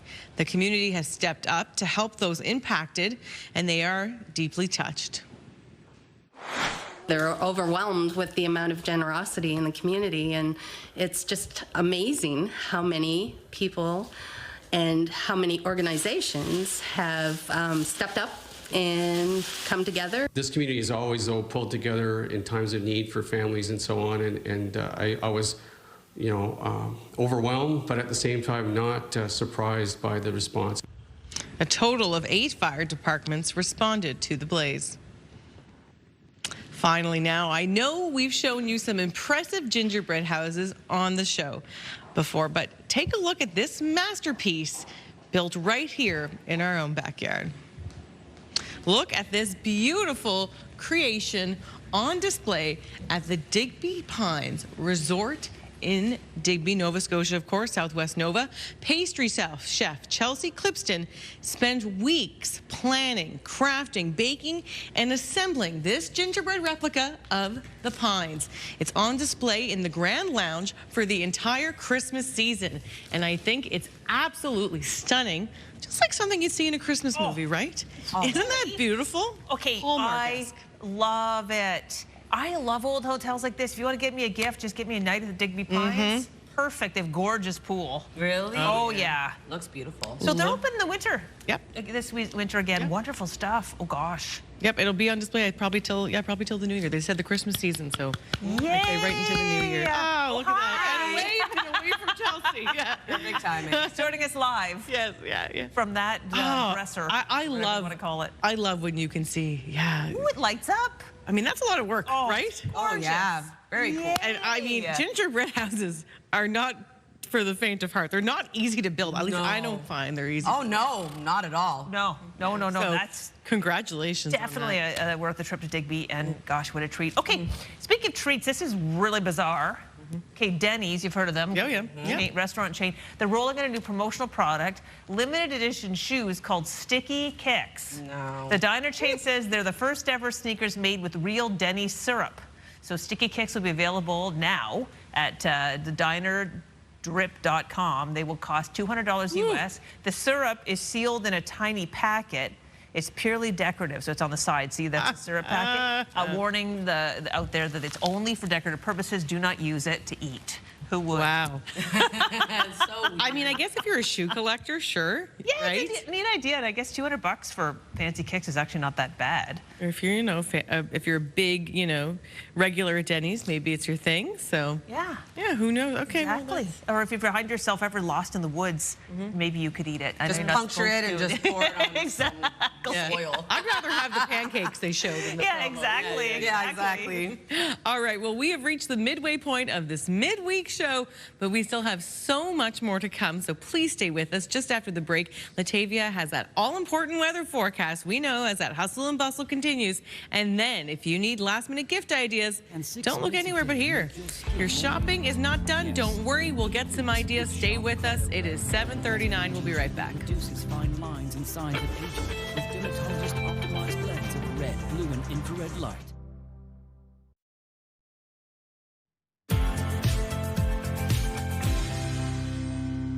Welcome back. The time now is 7:43. We're taking a live look at Bedeque, a cloudy start to your day. Currently 2 degrees in your area. Temperatures expected to continue to warm up a little bit later on, and you're going to see mainly cloudy skies throughout your day. We do have a wintry mix headed our way for much of Atlantic Canada, though. Something to also keep in mind when you are heading out. -8 degrees early this morning in Fredericton, 1 in Charlottetown, -1 in Sydney, 3 degrees into Halifax, and -5 starting off your day in St. John's, Newfoundland. Over to our forecast timeline. We're looking at partly cloudy skies to mainly cloudy for much of the region. We do have snow starting off your day for parts of Labrador and some flurries for parts of Newfoundland. And then into the afternoon, starting to see that wintry mix headed our way. A chance of showers and or flurries for much of Atlantic Canada. Taking us into the evening, same thing expected as we inch towards early Thursday morning. Another warmer day ahead, but we do have a bit of mixed precipitation returning for parts of the region. If you're wondering about our rainfall totals, going to remain quite light for the Maritimes, only seeing around 2 to 5 millimeters for parts of Newfoundland. And then for our snowfall outlook, looking at around 1 to 5 centimeters of additional snow for parts of northern New Brunswick and 1 to 5 as well for parts of Labrador and into Newfoundland. Here's a look at our forecast today for New Brunswick, looking at a chance of flurries and or showers across the province today. Daytime highs between 1 to 6 degrees and wind out of the southwest, 30 gusting to 50. For Prince Edward Island, highs between 4 to 5 degrees today. Flurries and or showers expected as well with wind gusts of 50. For Cape Breton, eastern Nova Scotia, looking at a wintry mix as well. Daytime highs will range from 6 to 7 degrees. And then for the rest of Nova Scotia, a chance of showers, clearing, leaving a mix of sun and cloud into the afternoon. Highs between 6 to 8 degrees being the warmest into Shelburne with wind gusts of 60. And then for Labrador City, a high of -4 degrees today, looking at snow that will transition over to flurries into the evening. 3 degrees for St. John's, Newfoundland, looking at a wintry mix as well. So for our forecast on Thursday, another warmer day ahead. We will be seeing sunshine for much of Atlantic Canada, still holding on to a bit of flurry activity for parts of Labrador. Then into early Friday morning, we do have a low tracking across the region. This is the one we're looking out for. It's going to bring rain across much of the region as well as some gusty winds, but definitely the warmest day of the week as we end off the week, taking us into Friday evening, still seeing that rain for much of the region and a wintry mix for parts of Labrador. That's a look at your weather forecast. We'll throw things over to Crystal. Thank you so much, Atavia. It's 7:45, and the holidays are just around the corner. If you're a procrastinator shopper, don't worry. There are still many fun and exciting gifts available out there. For everybody on your list, our partner and livestock contributor Rachel Node is here to share some hand-picked gifts that everyone will love. Welcome back, Rachel. Thank you. We're almost there. Oh, very close. Very, very close. Where do you want to begin on this gift-giving journey? When I give a gift, I like to find items that are unique and special, and sometimes, items you can't find at home. Montreal has such an incredible community of makers. They make these artisanal, sustainable gifts that are really designed to last, which is what you want when you give a gift. Whether you're shopping for beauty and home or food and accessories, Montreal really gives you that inspiration that's going to move you past those big box ideas. A lot of the gift shops in Montreal will ship nationwide. So you can check off everybody off your list, support, local businesses, all from the comfort of your home, which is great during the busy holiday season. But, for those who value experiences over things, of course, Montreal always delivers. It has the fine dining, the wellness, the cultural attractions, and you can gift those as well and bundle them with the Passport Montreal and make those memorable moments. Oh, great idea. It's really, really outside the box. Love that. All right, what about a last-minute gift for someone who loves skincare? As soon as I saw this, I put it on my list. I love it. It's called the Shark Cryo Glow Mask. It sort of fixes all of those little imperfections we don't love about our skin. Maybe it's fine lines, wrinkles, acne, puffiness. It will diminish the fine lines and puffiness under your eyes. It'll clear up your skin in 4 weeks. It'll firm up your skin in 8 weeks. It has this Insta Chill technology. Oh my God, you have to try it. It feels so nice on your face.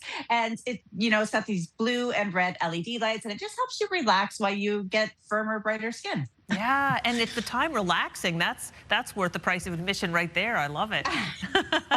All right, let's talk about some fun last-minute stocking stuffer ideas. I recently went to a Lee Valley store and I was blown away by all the selection and assortment of stocking stuffers. It really makes Lee Valley the destination for my gift buying.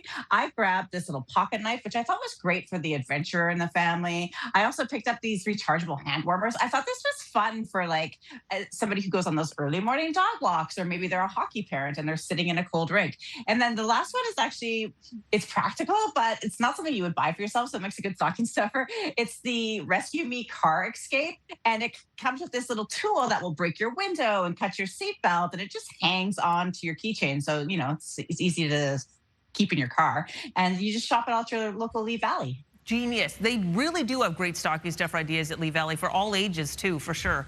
Okay, finally, if we've got any kids on our list, you've got some fun stuff to tell us there. When I buy gifts for kids, I want them to have something that's going to keep them busy throughout the holidays. Yes. My go-to is always Staples Canada, because they always have such a great assortment of items that really do inspire.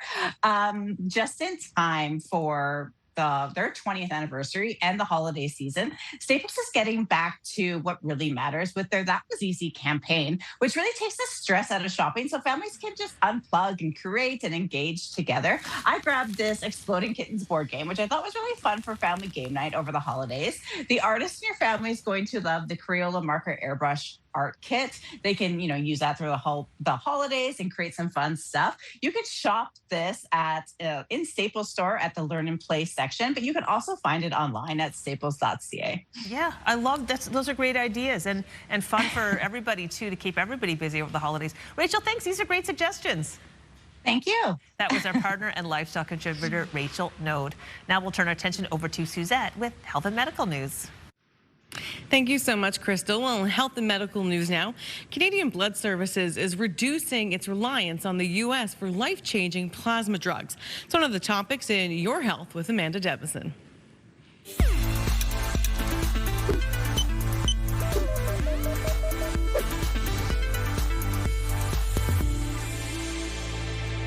Canada gets about 70% of the drugs from international sources. Much of that is from the U.S. The agency's CEO says the current political climate in the U.S., as well as increased demand, means Canada must become more self-sufficient. CBS is aiming to make at least 50% of its own immunoglobulin supply in the next couple of years. The agency has partnered with a global medical company, which is building a facility in Montreal to start making immunoglobulin by the end of 2027. Finally, researchers say young Canadians are the unhappiest generation. Life benchmarks are happening later for Canada's young, from families to finances, and their happiness levels have been plummeting. The World Happiness Report says Canadians under 30 used to be the happiest age group in the country, as recently as 2011. The 2024 edition of the decades-long study, published by the Wellbeing Research Centre at the University of Oxford, looked at 134 countries. Only 4 saw a worse decline in those under 30 than Canada: Jordan, Venezuela, Lebanon, and Afghanistan. The founding editor of the World Happiness Report says social and economic conditions are not seen by today's young as promising, unlike previous generations. Young people across Canada interviewed by the Canadian Press describe being bogged down by an unaffordable housing market, struggles to save for the future, online gloom, and a growing mental health crisis. Surprisingly, it says the happiness decline for young people in Canada is less pronounced in Quebec, and that cultural or linguistic factors could explain why.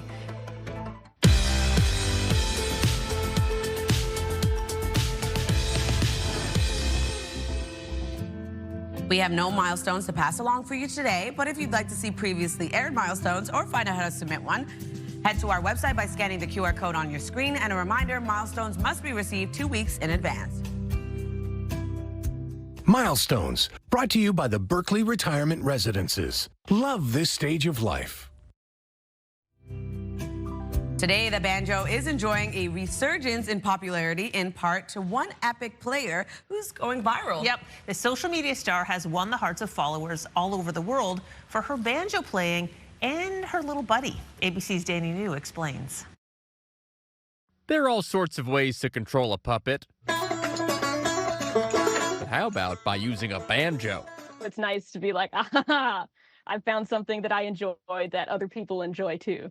California's Phoebe Sanders here has been picking up millions of views on social media as she ties a traditional folk instrument called a jig doll to strings wrapped around her fingers. Usually, jig dolls are purposefully bounced on a platform, but hers is rigged to kind of dance along with her strums. So the biggest thing is getting his feet to like hit the platform at the right height. So I have a bunch of hooks in my ceiling from all these videos. There's just a ton of hooks up here. Now, you may have guessed this already, but her doll is named Gilligan, as in, make way for the Red Ball Express. the titular character from the 1960s TV show Gilligan's Island. She ordered him custom made. How did you come to like Gilligan's Island? We watched a good bit of classic TV growing up. It's so charming and sweet, and Gilligan's just like the most endearing character ever. However, Phoebe has not stopped there. Like Gilligan, she knows how to grab attention with a bucket hat, but also with a turkey, a reindeer, and more than a half dozen ghosts at once. Is it harder to play the banjo when you feel him pulling you back? When it's just Gilligan, no, but the more things you add, the harder it gets. And while she did not invent this method, Phoebe certainly has found a lot of ways to get creative with it, looping her in with a whole new community in the process. One commenter writing, "In my circles, this is the coolest person alive." Not sure if that's referring to Phoebe or Gilligan, but hey, they're a team. By the way, Phoebe's only been playing banjo for 6 years and only had Gilligan for about 1, so if you can get a banjo and a jig doll, you could be like us in no time. In New York, for ABC News, I'm Danny New. Awesome. All right, taking a look at our 3-day forecast, a high of 4 degrees for New Brunswick today, looking at a chance of showers and or flurries. And then on Thursday, a high of 3 degrees, lots of sunshine with increasing cloudiness into the afternoon. On Friday, the return of rain with a high of 11. For Nova Scotia, we are going to see a chance of showers and or flurries today, a high of 7 degrees. 5 degrees on Thursday, we are going to see sunshine, but also isolated flurries across the province. And then on Friday, a high of 11 with rain. And then Prince Edward Island dealing with 5 degrees is your daytime high today. A chance of showers and or flurries across the island. Sunshine returns on Thursday with a high of 0. Warming up to 10 degrees on Friday, looking at scattered showers with evening rain. Time now, 7:55.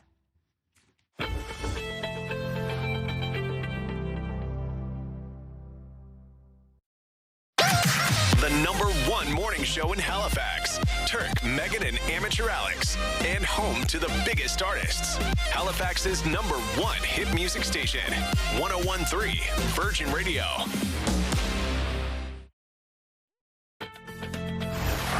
It's Wednesday, December 17th. Today on Your Morning Atlantic, water woes.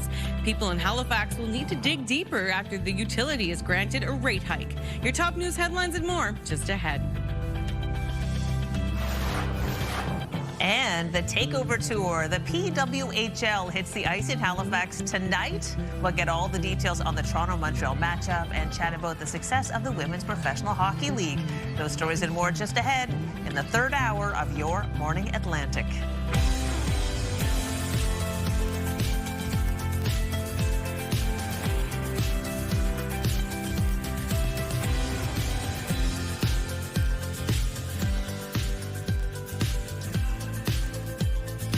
You, Suzette, bring us in. Oh, well. Hello, everyone. Good day. Okay, today on the show, we're talking a lot about your maritime Christmas traditions, which is so much fun. I know a lot of people around here enjoy, as we were saying, Aaron and Peter were saying too, the Newfoundland slush. Yes. Which is a big one. I can't wait to have some at my friend Robert's gathering next week on the 23rd. That'll be fun. Yeah, he does a Tibbs Eve party, which is a big Newfoundland Christmas tradition. Really? Yep. I didn't know that. Tibbs Eve, December 23rd. Yep. And so the Newfoundland slush will be will roll out that night. So that's fun. I know for us as a child, we always like to leave Santa Claus lobster. Whoa. Yeah. Yeah, Here, which yeah. I wouldn't do now, but back in the day when my father was fishing, Yeah. he'd bring some lobsters home Christmas Eve, and then we'd boil them and shuck a few and leave some for Santa. Amazing. That is awesome. That is a big Atlantic Canadian tradition, is having lobster. Yes. If not for the Christmas meal, with the Christmas meal. Yeah, absolutely. Yeah, I love it. Huge. Or Delish. scallop seafood. So please text us what your maritime Christmas tradition is. Latavia, what's the text? 10400. 10400. I can't wait. Yeah, we've had a couple viewers already send us messages, so bring them on. Bring We'd them love to share on. them at the end of the show. And a good day to go pick up some of them items if you need some stuff at the stores for your Christmas tradition, because it's nice out, right? Exactly. It is. I know. Basically, I'm going to bring out my bathing suit and shorts for Friday. Yeah. 11 degrees. Yeah, some flip-flops. Tropical heat wave. Exactly.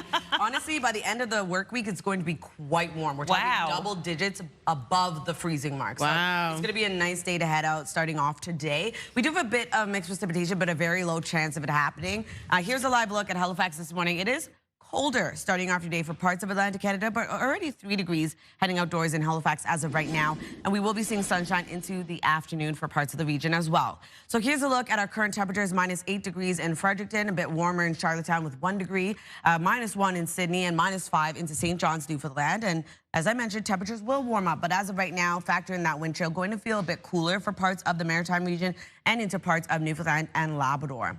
Here's a look at our satellite and radar. A bit of a cloudier start to the day. For parts of the region, we do have snow moving across parts of Labrador. And for Newfoundland, parts of the province, we'll see some flurry activity early this morning. And then we do have a wintry mix headed our way. It's a low chance of showers and or flurries moving into the afternoon, but also going to see some sunny breaks as well.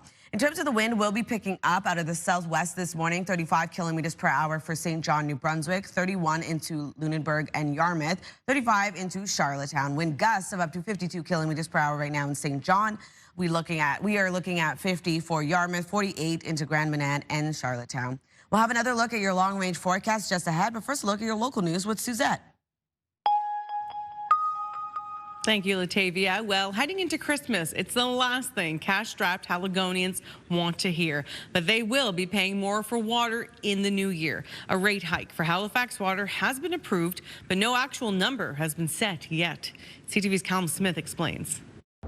The board says Halifax Water's rate hike ask constitutes rate shock. The utility was seeking 2 increases over 3 months, leading to a 35.6% total jump, an average residential increase of $335 annually. The board found that while Halifax Water provided a reasonable explanation about the need to increase rates to cover some of its higher costs due to inflation and other cost pressures, the board finds that other requested costs were not justified or that the utility overestimated some of them. To that end, the board's biggest rejection stems from a delay in the utility's application filing. Ultimately, the board is deferring a $24.5 million deficit recovery to later years. That would cut down the April increase by 10%, along with other demanded adjustments or cuts. We don't know yet what impact that'll have on the actual percentage increase, but we're starting at 10% cut, and we're hoping that we'll have more significant cuts following that. Halifax Water says they're reviewing the findings and directives and will take the time to understand what this means for the utility and customers. I would like to see between the two of them combined single digit. Halifax Mayor Andy Fillmore is calling on the municipal and provincial auditors general to review the utility.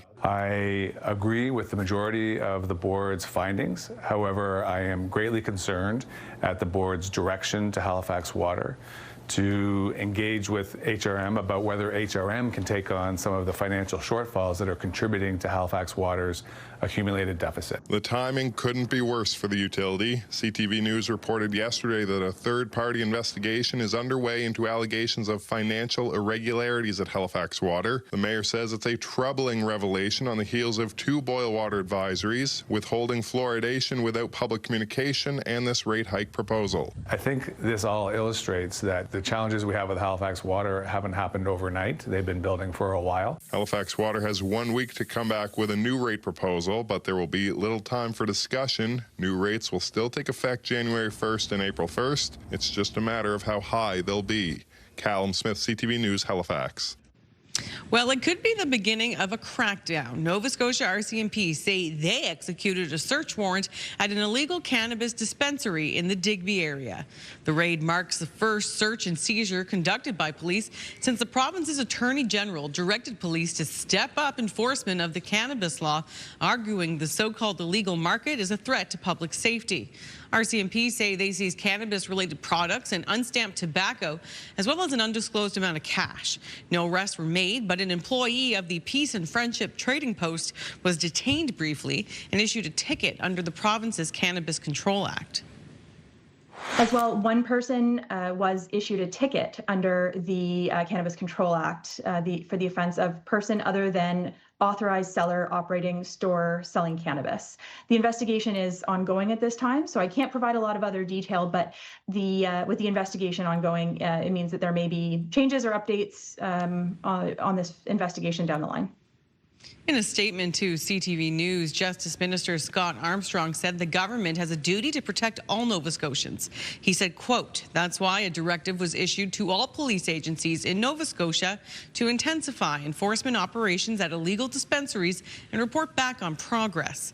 How police enforce the law remains a matter for police who operate independent from government." CTV News reached out to the Peace and Friendship Trading Post, but we didn't hear back. And there's no federal tax holiday this December, but the New Brunswick government is still trying to recover the revenue it lost from last year's Trudeau-era policy. Premier Susan Holt says the total amounts to $50 million, while in Fredericton yesterday, Intergovernmental Affairs Minister Dominique LeBlanc hinted an agreement was in the works. We're not writing a check for the amount. I'm very confident that the Premier's understandable concern about what that meant to her fiscal framework will be addressed in the fullness of various arrangements that the Government of Canada can make with provinces. Premier Holt briefly said the agreement was positive for New Brunswick. And there's still no word on what caused a pair of buildings to burn to the ground in the rural community of Norton, New Brunswick last week. 13 people lost their homes when the fire jumped from a house to a neighboring apartment building. The community has stepped up to help those impacted who say they are deeply touched. They're overwhelmed with the amount of generosity in the community, and it's just amazing how many people and how many organizations have stepped up and come together. This community is always, though, pulled together in times of need for families and so on, and I was, overwhelmed, but at the same time not surprised by the response. A total of 8 fire departments responded to the blaze.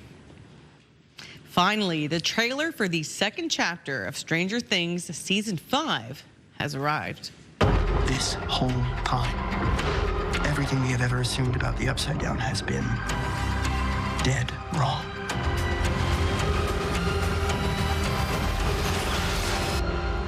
Mother I am excited about this. Volume 2 premieres on Christmas Day with 3 episodes. The latest trailer shows the heroes racing against the clock to unravel Hawkins' darkest secrets. It also shows Vecna creeping in to declare that it's time for a new world. Following these 3 episodes, there will be an epic ending. The finale will air on New Year's Eve. Ooh. Now, do either of you watch Stranger Things? Absolutely. I can't even watch the trailer because I don't want it to be spoiled. I know. Yeah. Did you watch the last? Yep, I'm up to date. Yeah. Oh. Wild. Woo. Yeah, started off a bit slow. Yeah. And then picked boom. Okay. Picked up. It's Love good. It is such a good throwback 80s. Great. It's great good. show. It's a good one for sure. You know what else I love? A pet parade. Well, us too. Exactly. Us too. Pet owners, this is a cool one. This has got a twist. Pet owners Bolivia hit the streets for a special Christmas parade for pets.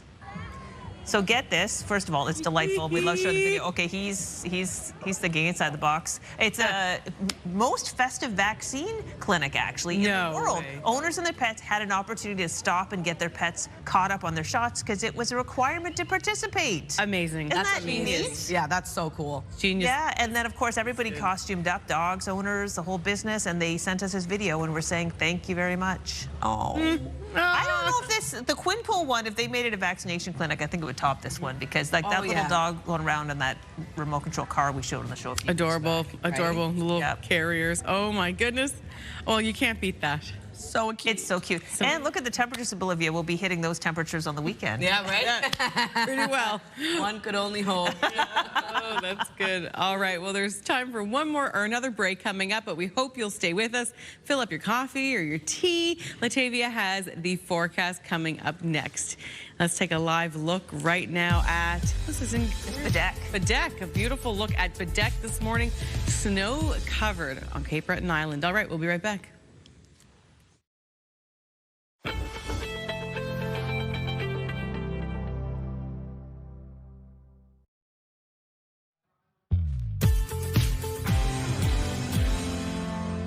Welcome back. The time now is 8:13. We're taking a live look at Cape Smoky. Starting off quite warm, 1 degree early this morning. Expecting mainly cloudy skies throughout your day today. We are going to see temperatures continue to rise for our daytime highs. Going to be a much warmer day ahead. But as of right now, it is starting off a bit cooler. Weather is brought to you by the Atlantic Lottery mobile app. As of right now, it is a -3 degrees in Edmonton and in Fredericton. 4 degrees starting off your day in St. John, New Brunswick. We're looking at 2 degrees starting off your day in Charlottetown, 3 degrees early this morning in Halifax, 1 in Sydney, -4 into St. John's, Newfoundland. Over to our forecast timeline, a bit of a cloudier start to the day. Still seeing some sunny breaks early this morning. And we do have mixed precipitation headed our way as well. So snow across much of Labrador. A chance of flurries early this morning for parts of Newfoundland and into the northern region of New Brunswick. Into the afternoon, we're looking at a chance of showers and or flurries for much of the maritime region. And that takes us into the evening and overnight hours where we're going to see pretty much the same. But it is a rather low chance of it happening. Into early Thursday morning, still seeing a bit of mixed precipitation before clearing, leaving sunshine for much of the maritime region. If you are wondering about precipitation totals, only going to see quite light amounts for parts of the maritime region and around 2 to 5 millimeters for parts of Newfoundland. In terms of our snowfall outlook, seeing around 1 to 5 centimeters of snow accumulation for parts of northern New Brunswick and Cape Breton Island, and around 1 to 5 centimeters as well across Labrador and parts of Newfoundland. For our forecast today for New Brunswick, looking at a chance of showers and or flurries across the province, wind gusts of up to 50 kilometers per hour with daytime highs ranging from 1 to 6 degrees. For Prince Edward Island, much of the same, a wintry mix expected. Pretty light, though, in its activity and highs between 4 to 5 degrees. Cape Breton, eastern Nova Scotia, chance of flurries and or showers as well. Daytime highs between 5 to 7 and wind gusts of 50. For the rest of Nova Scotia, a chance of showers today, looking at around a 30% chance of it happening. That will clear, leaving a mix of sun and cloud into the afternoon with highs between 6 to 8 degrees. And then for Newfoundland and Labrador, looking at snow that will transition over to flurries with a high of -4 degrees in Labrador City, 3 degrees into St. John's, Newfoundland, also seeing a chance of showers and or flurries throughout your day. Thursday's forecast, another warmer day ahead. We do have some flurry activity into early Friday morning for parts of Labrador. And then into later in the morning, around 8 a.m., we are going to see another low pressure system make its way over. This is the one we're watching out for. We're going to bring some strong wind gusts back our way and some precipitation as well, but it's going to be the warmest day of the week. That's a look at your weather forecast. We'll throw things over to Suzette. Thank you, Latavia. Well, Canada's governing body for figure skating has announced it will no longer host national and international level events in Alberta. The boycott is in response to the province's new restrictions on transgender athletes. CTV's Rachel Aiello has more on the decision and the province's reaction. The national governing body for figure skating in Canada says it considers a range of criteria when selecting host locations. And following a careful assessment of Alberta's Fairness and Safety in Sport Act, Skate Canada has determined that it is unable to host events in the province while maintaining its national standards for safe and inclusive sport. That Alberta Act is a new provincial law restricting transgender athletes ages 12 and up from participating in female amateur sports. In an icy response, Alberta's sport minister said by choosing to forgo events in Alberta's world-class venues, Skate Canada is denying female athletes opportunities to compete on a safe and level playing field. The boycott will not stop Alberta figure skaters from participating in Skate Canada programming and competitions. And there aren't any upcoming national or international events scheduled in the province. Still, critics of Alberta's policy say the decision sends a clear message. This is what organizations have warned about, and really this is an incredible hit to Alberta's economy. Tourism and sport is really important in Alberta. I think they may just be the first of many. What's happening here is the sporting bodies like Skate Canada are protecting their athletes. They're dealing with facts and evidence rather than political ideology. Alberta Premier Danielle Smith is now calling on Skate Canada to apologize and adjust its policy. But Skate Canada says it'll monitor legislative developments and reassess if circumstances evolve. That report from CTV's Rachel Aiello. All right, stay with it. It is 8:18 on this Wednesday morning. Your Morning Atlantic. We'll be right back.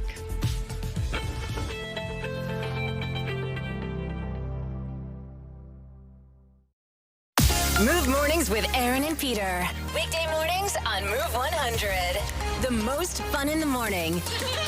And home of the $1,000 minute. Only on Move 100 Halifax. Welcome back. It's 8:21. Halifax hockey fans are in for a roaring good time this evening when the PWHL hits the ice at the Scotiabank Centre as part of the Takeover Tour.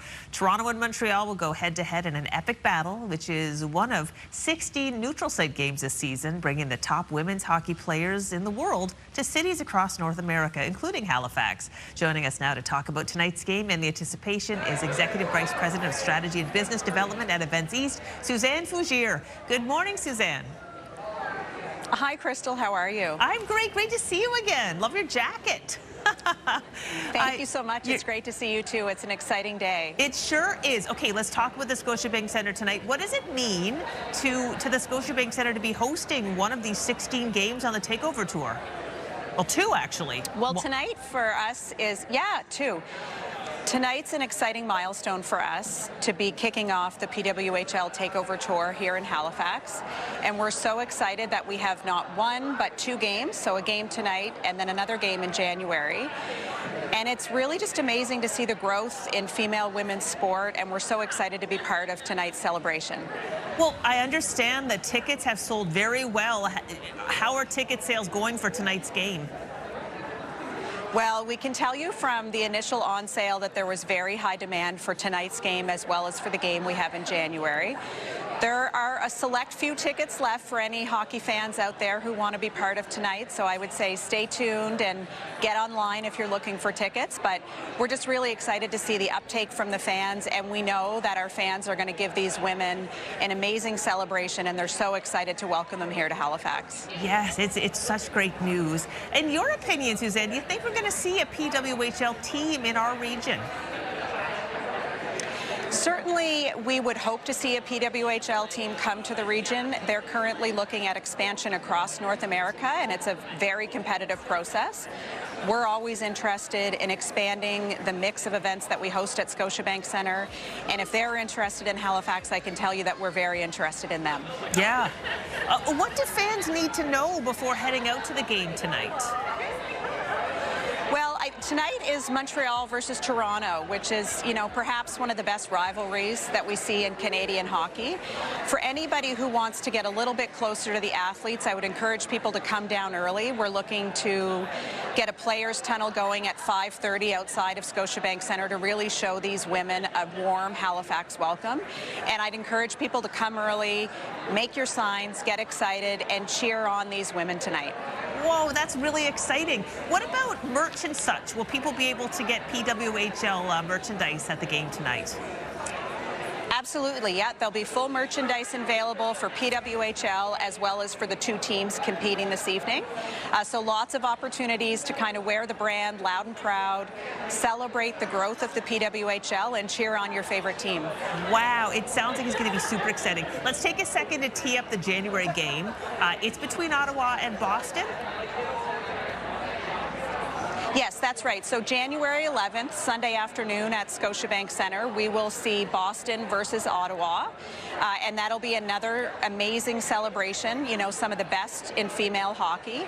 And we're really excited to have not 1, but 2 Takeover Tour games. And as I said, tonight we're kicking off the entire Takeover Tour here at Scotiabank Centre.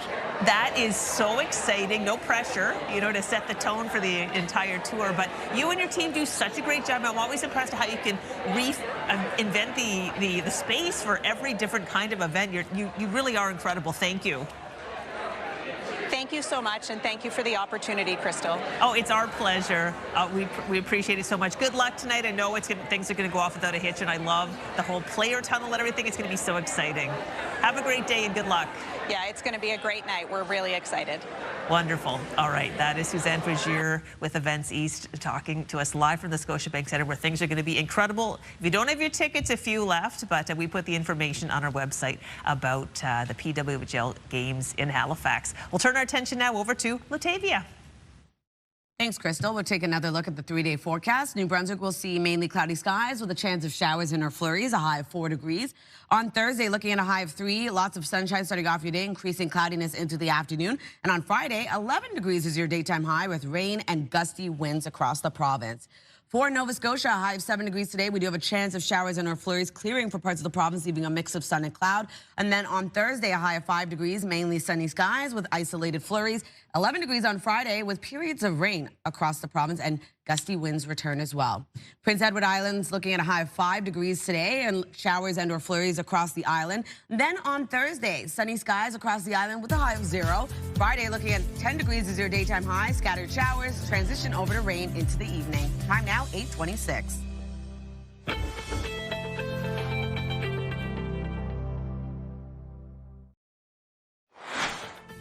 Still to come this morning, do you love deviled eggs? How about dip? What about if we combine the two into a delicious holiday appetizer? Chef Craig Flynn is sharing a delicious recipe we cannot wait to try. That's just ahead right here on Your Morning Atlantic.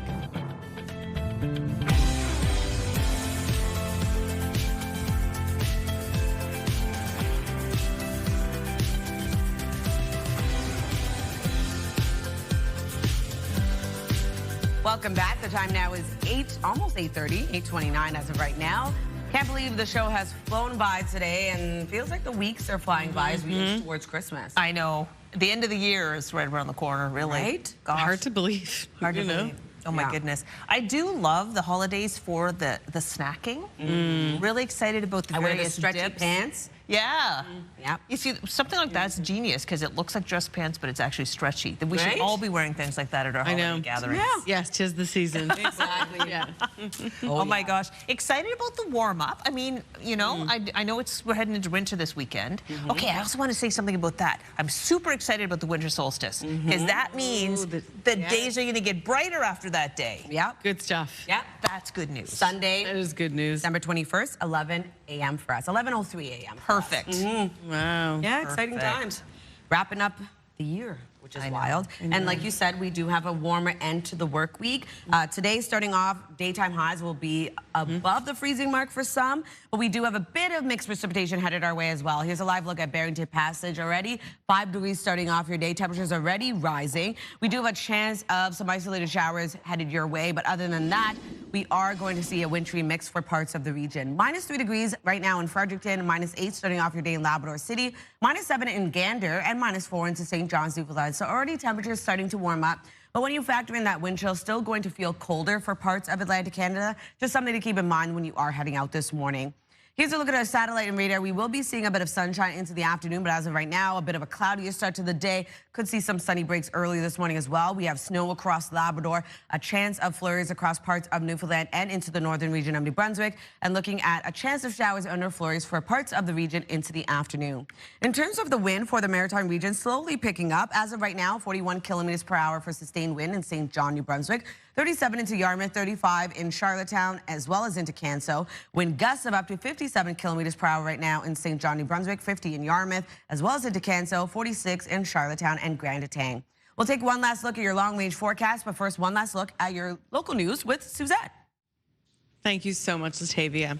Well, a Nova Scotia woman sentenced to life in prison for strangling her 12-year-old daughter has been granted day parole for 6 months. Penny Boudreau killed her daughter, Carissa, in 2008, first claiming she'd run away after an argument outside a Bridgewater grocery store.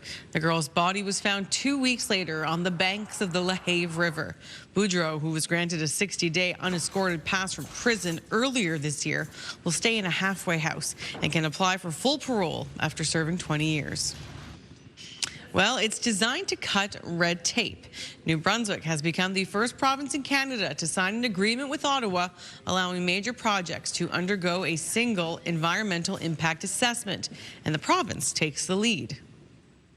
Because we have a number of critical mineral projects that we're looking to advance, and we have to time them properly because of market conditions, the way prices move. The next project proponent will benefit from more reliable timelines, expedited collaborative processes, but no less rigor or no less work to determine if, in fact, the environmental assessment has merit. There were several questions on the status of the Sishan mine named by the PM during a major projects announcement last month. The company is working on a feasibility study expected in the spring. And there's no federal tax holiday this December, but the New Brunswick government is still trying to recover the revenue it lost from last year's Trudeau-era policy. Premier Susan Holt says the total amounts to $50 million, while in Fredericton yesterday, Intergovernmental Affairs Minister Dominique LeBlanc hinted an agreement was in the works. We're not writing a check for the amount. I'm very confident that the Premier's understandable concern about what that meant to her fiscal framework will be addressed in the fullness of various arrangements that the Government of Canada can make with provinces. Premier Holt briefly said the agreement was positive for New Brunswick. And there's still no word on what caused a pair of buildings to burn to the ground in the rural community of Norton, New Brunswick last week. 13 people lost their homes when a fire jumped from a house to a neighboring apartment building. The community has stepped up to help those impacted, who say they are deeply touched. They're overwhelmed with the amount of generosity in the community, and it's just amazing how many people and how many organizations have stepped up and come together. This community is always, though, pulled together in times of need for families and so on, and I was, overwhelmed, but at the same time not surprised by the response. A total of 8 fire departments responded to the blaze. And finally, a Portuguese priest is getting a lot of attention for getting out of the church and into the clubs. A priest at a club playing music. Yes, take a look at this.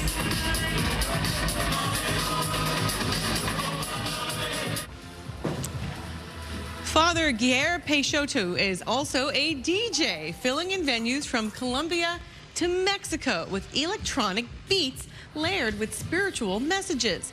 His unlikely rise to fame began 20 years ago when he launched a parish bar to help pay his church's debts and enrolled in DJ classes. Yep, that's a new one. That's different. I love it. I think it's great. He's welcome to come to our region. I would love to go to one of his raves. Also inspiring that he took DJ lessons and he's now really good. Maybe I could do that. Yeah, you never know. I would love that. This is kind of a way to get the new generation into faith and maybe, Yeah, and them out to the church after the club. Yeah. And the light show, it's not just lights, it's like doves and other. Yeah, and he says he's got spiritual messaging in the music, right, too. So you go to the club and then in the morning you go to church. I love it. Yeah. Or just messaging. Serve 2 birds, 1 scone, and have them both. Yeah. I love it. Okay, let's talk about this is events, all right? If you haven't seen The Wizard of Oz at Neptune Theatre, there's still time to take a trip down the Yellow Brick Road because the show has been extended for an extra week due to popular demand. Amazing. So the family-friendly musical features your favorite songs from the classic movie. It's guaranteed to be a wickedly good time for all. Lots of flying. I've seen it. This scene is particularly good. It's a really great show, great for all ages. The cast is a triple threat. You want to see more than once, maybe even if you're lucky, because the show runs until January 11th now. It's just really, really, really well done. Wow. It's so much fun. If you're familiar with the story, you're not going to be disappointed, but there's a few little twists. And a fun fact, in case you didn't know, the Toto is played by a real dog and really is a star of the show. So cute. Well, the video there looks incredible. It's great. Neptune is very impressive. There's so much talent there and what they do, state-of-the-art quality. So you're right, Suzette. So that's happening now. What else? All right, we'll take a look at the community calendar. And you can come out and celebrate the holiday season with Harborview High School's concert featuring bands, school choirs, and special guests from the community. So the show takes place at Imperial Theatre Sunday, December 21st from 2 to 5 p.m. For tickets, head over to their website. and the Victoria Playhouse in Prince Edward Island. So the theater students will perform a Christmas carol this weekend. Nice. Yep, Friday, December 19th until the 20th. You can purchase tickets to see the performance. For additional information, head to the website victoriaplayhouse.com. And you still have time to see Dickens, A Christmas Carol at the Neptune Theater. So speaking of the Neptune Theater, the tale follows Scrooge on that fateful Christmas Eve as he meets the three ghosts of Christmas past, present, and future. So the show runs until December 28th. Head to their website to check out the details. And if you do have an upcoming event, please send us the details. We'd love to promote it on our community calendar, Your Morning Atlantic at ctv.ca. Amazing. All right, well, you don't want to miss this next segment, especially if you're a little hungry. It might inspire you. Who says deviled eggs can't be turned into a dip? Stay with us for all the delicious dipping details.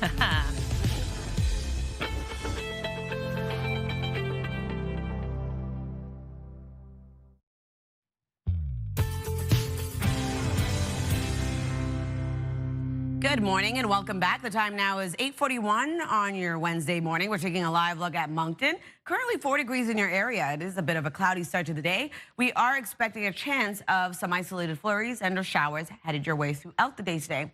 Just something to keep in mind when you are heading out. We are expecting a bit of a wintry mix for parts of the region. Temperatures starting off quite cold early this morning. Definitely seeing a warm up though as we head towards this afternoon. Some will be above the freezing mark. So as of right now, -3 degrees headed outdoors in Fredericton, 4 starting off in St. John, New Brunswick, with 2 degrees in Charlottetown, 3 currently in Halifax with 1 in Sydney, -11 degrees in Happy Valley Goose Bay, -4 in Corner Brook, as well as into St. John's, Newfoundland. Here's a look at our forecast timeline. We do have snow across much of Labrador this morning. And then for parts of Newfoundland, looking at some flurry activity. Same thing goes for the northern region of New Brunswick. We will be expecting a wintry mix for much of the region into the afternoon. It's a very low chance of some isolated flurries and or showers. The highest chance being around 60% chance of it happening. And we are going to see a bit of sunshine as well into the afternoon for parts of mainland Nova Scotia and into the Tri-County area. Into this evening, much of the same expected, seeing that flurry activity increase for parts of New Brunswick. Also some showers into parts of Nova Scotia, that wintry mix for parts of Newfoundland. And another warmer day ahead for Thursday's forecast. If you're wondering about precipitation totals, going to remain quite light across the maritime region, only seeing around 2 to 5 millimeters for parts of Newfoundland. And then for our snowfall look, seeing around 1 to 5 centimeters of additional snow for the northern region of New Brunswick, parts of Cape Breton Island, and for Labrador and parts of Newfoundland, only seeing around 1 to 5 centimeters of accumulation as well. For our forecast today for New Brunswick, looking at a chance of flurries and or showers throughout the day today. Daytime highs will range from 1 to 6 degrees and wind out of the southwest, 30 gusting to 50. For Prince Edward Island, highs between 4 to 5 degrees. Also going to see a wintry mix expected throughout your day today. Wind gusts of 50. And then for Cape Breton, eastern Nova Scotia, a chance of flurries and or showers throughout the day as well. Daytime highs between 5 to 7 degrees. And for the rest of Nova Scotia, a chance of some isolated showers. That will clear into the afternoon, leaving a mix of sun and cloud with highs between 6 to 8 degrees. Wind gusts of 60. For Labrador City, looking at snow throughout the day that will transition over to evening flurries, a high of -4 degrees. 3 degrees for St. John's, Newfoundland, looking at a chance of flurries and or showers throughout your day.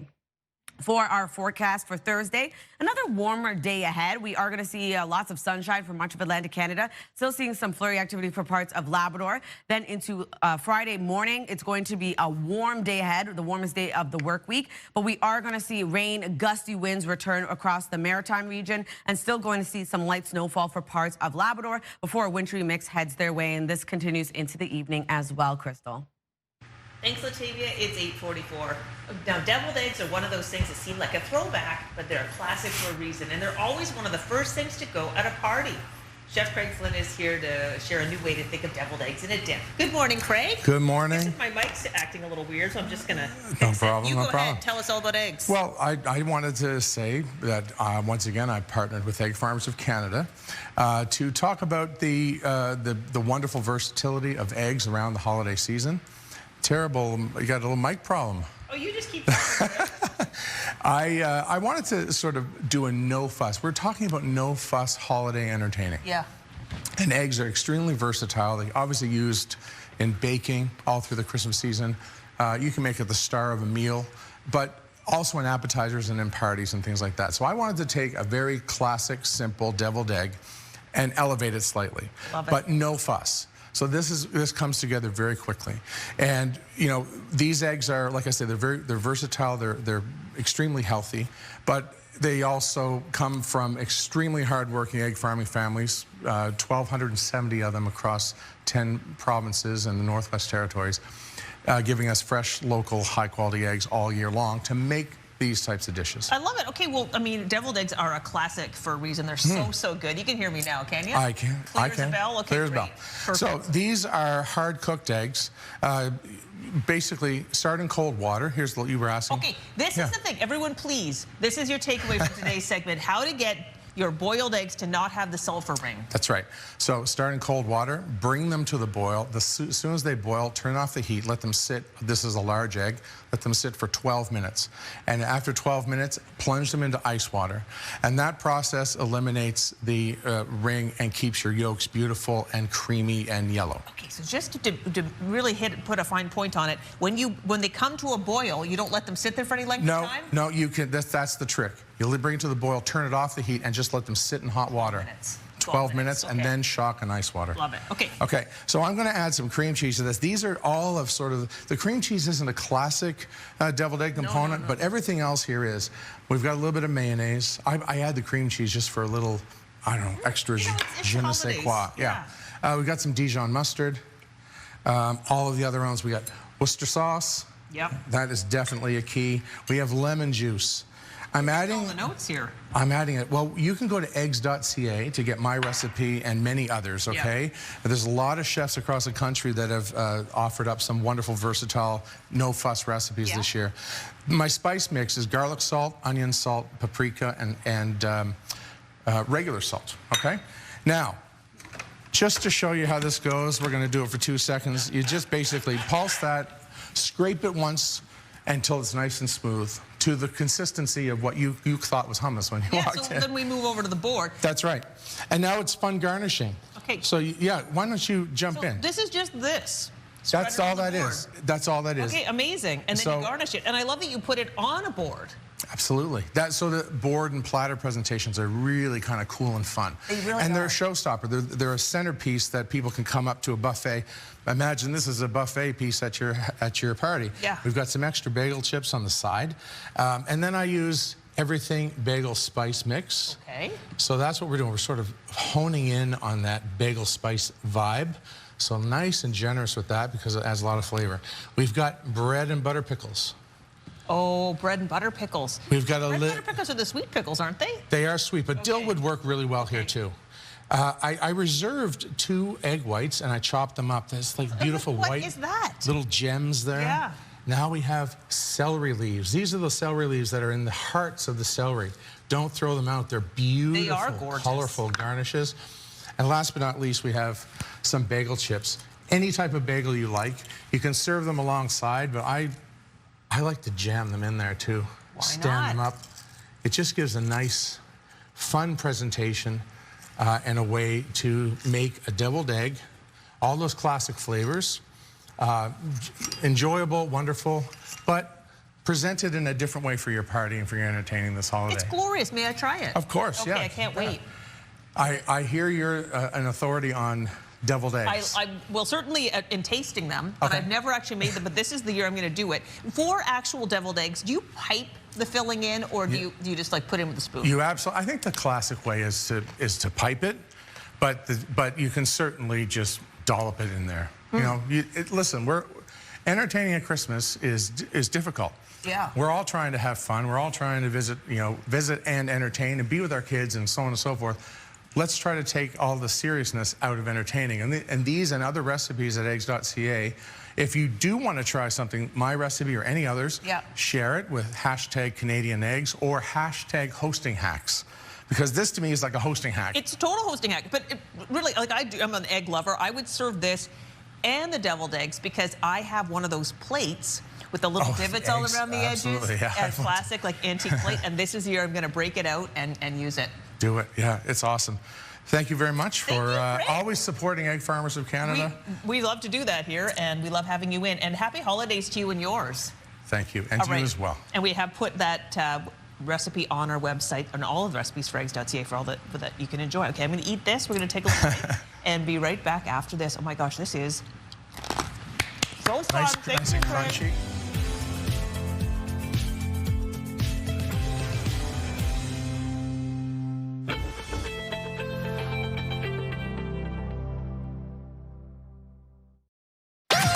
The #1 morning show in Halifax. Turk, Megan, and Amateur Alex. And home to the biggest artists. Halifax's #1 hit music station. 101.3 Virgin Radio.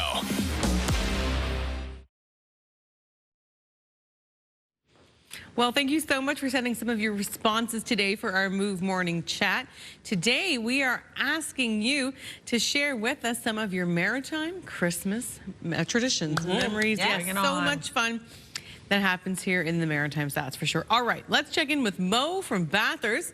Mo says, we have a house that was built in 1874, and I'm sure there was candles in each window.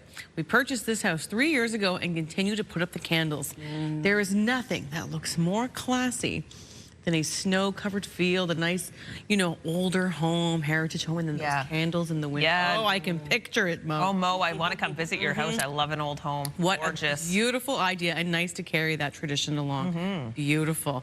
All right, Nancy from Paradise says, a strange maritime Christmas tradition, add the mummers. Oh, hell yeah. Oh, Latavia, oh my goodness. I need to bring my friend Robert in here from Newfoundland to guide us through a proper mummer storytelling and instruction. So Crystal, help me with this. So it's kind of like you dress up, but in old clothes. In old, yeah, and it's fun. You know, people might have some of their lingerie out on the front of their shirts and stuff. Yeah, and they have a stick. What's the stick called? I forget what the stick There's is a called, stick but that a stick makes with noise. with the bells on it and the boot at the bottom, and you go around and you kind of, it's sort of like a take on caroling. Okay. But just That's like, awesome. Yeah, And you don't know who's knocking at your door when you come you're to in the door. disguise. Kind of guess. There's a lot going on. Oh, I think I've actually heard of this like a couple years ago. Yeah. That's awesome. Yeah, Marlene, if you're watching, Robert's mom, send us a picture. Yeah, please.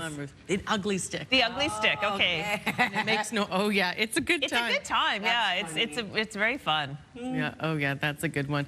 All right, Suzanne Brown in Fredericton says, Roppy pie for Christmas supper. It is totally an East Coast thing. I'm from Yarmouth, but I live in Fredericton, and there's no Roppy pie here. Well, that's right, so you probably have to make it homemade, Susan. Do you make it? I've never made it homemade, but my mother has, and many people down home have made it homemade. Yeah, it's delicious. I've had it before. Yum, yum, yum. Big part of our traditions as well. That's wonderful. Sherry from Harmony says, 36 years ago, my parents lived with us while waiting for their new home to be built. The whole family, around 10 or 12 people, stayed overnight on Christmas Eve. Isn't that lovely? I prepared a Christmas brunch, including a secret egg recipe. We still do the brunch with the eggs, but now with our children and grandchildren. Those eggs just don't taste the same any other time of year. Well, I want to know what this Sherry. It's a secret, but can you tell us? Yeah, can you? Yeah, exactly. Like spill the secret to us, or even just email us or text us at 10400. We won't share. Absolutely. We do love our eggs. That's a really fun tradition. All right, and LJ from Middleton says, our maritime Christmas tradition, includes a feast of Lunenburg pudding, Solomon Gundy, and to wash it all down, we enjoy some homemade Tia Maria. Oh boys, needless to say, a good time had by all. Yes, Lunenburg pudding is really What is it? Oh gosh, I saw it at Gateway. I was at Gateway Meat Market a few days ago, and I saw they had Lunenburg pudding there. Vicky, in our control room, can you describe? Is it like a blood pudding, or am I making that up? Okay, Yeah, she's they're checking. looking it up. I've never had it. Solomon Gundy's like a fish dip. Oh, okay. Yeah. Yeah. Lunenburg pudding, it was like a sausage. It's a sausage, yes. I saw it at Gateway. Yeah, it's a sausage, yeah. Yeah, it's not to be confused with blood pudding. Homemade, making your homemade alcohol, like my mother-in-law, who's born in Cape Breton and raised her whole life there, she makes homemade Baileys and what's the other one? Is it Tia Maria? She makes homemade Kahlua? Yeah, yeah, exactly. Wow. Yeah, it's delicious. All right. Delish, yeah. That's fun. All right, well, we'll cheers to that as we start to wrap up our show for today. It was fun to be here with you both. Oh my gosh, Always a pleasure. Always a treat. You did a great job, yeah. I'll be back Friday. Okay, she's back Friday. Amanda's back tomorrow. It's going to be a great show tomorrow. Thursday edition already. Have a great day. Bye. Lunenburg pudding, yeah.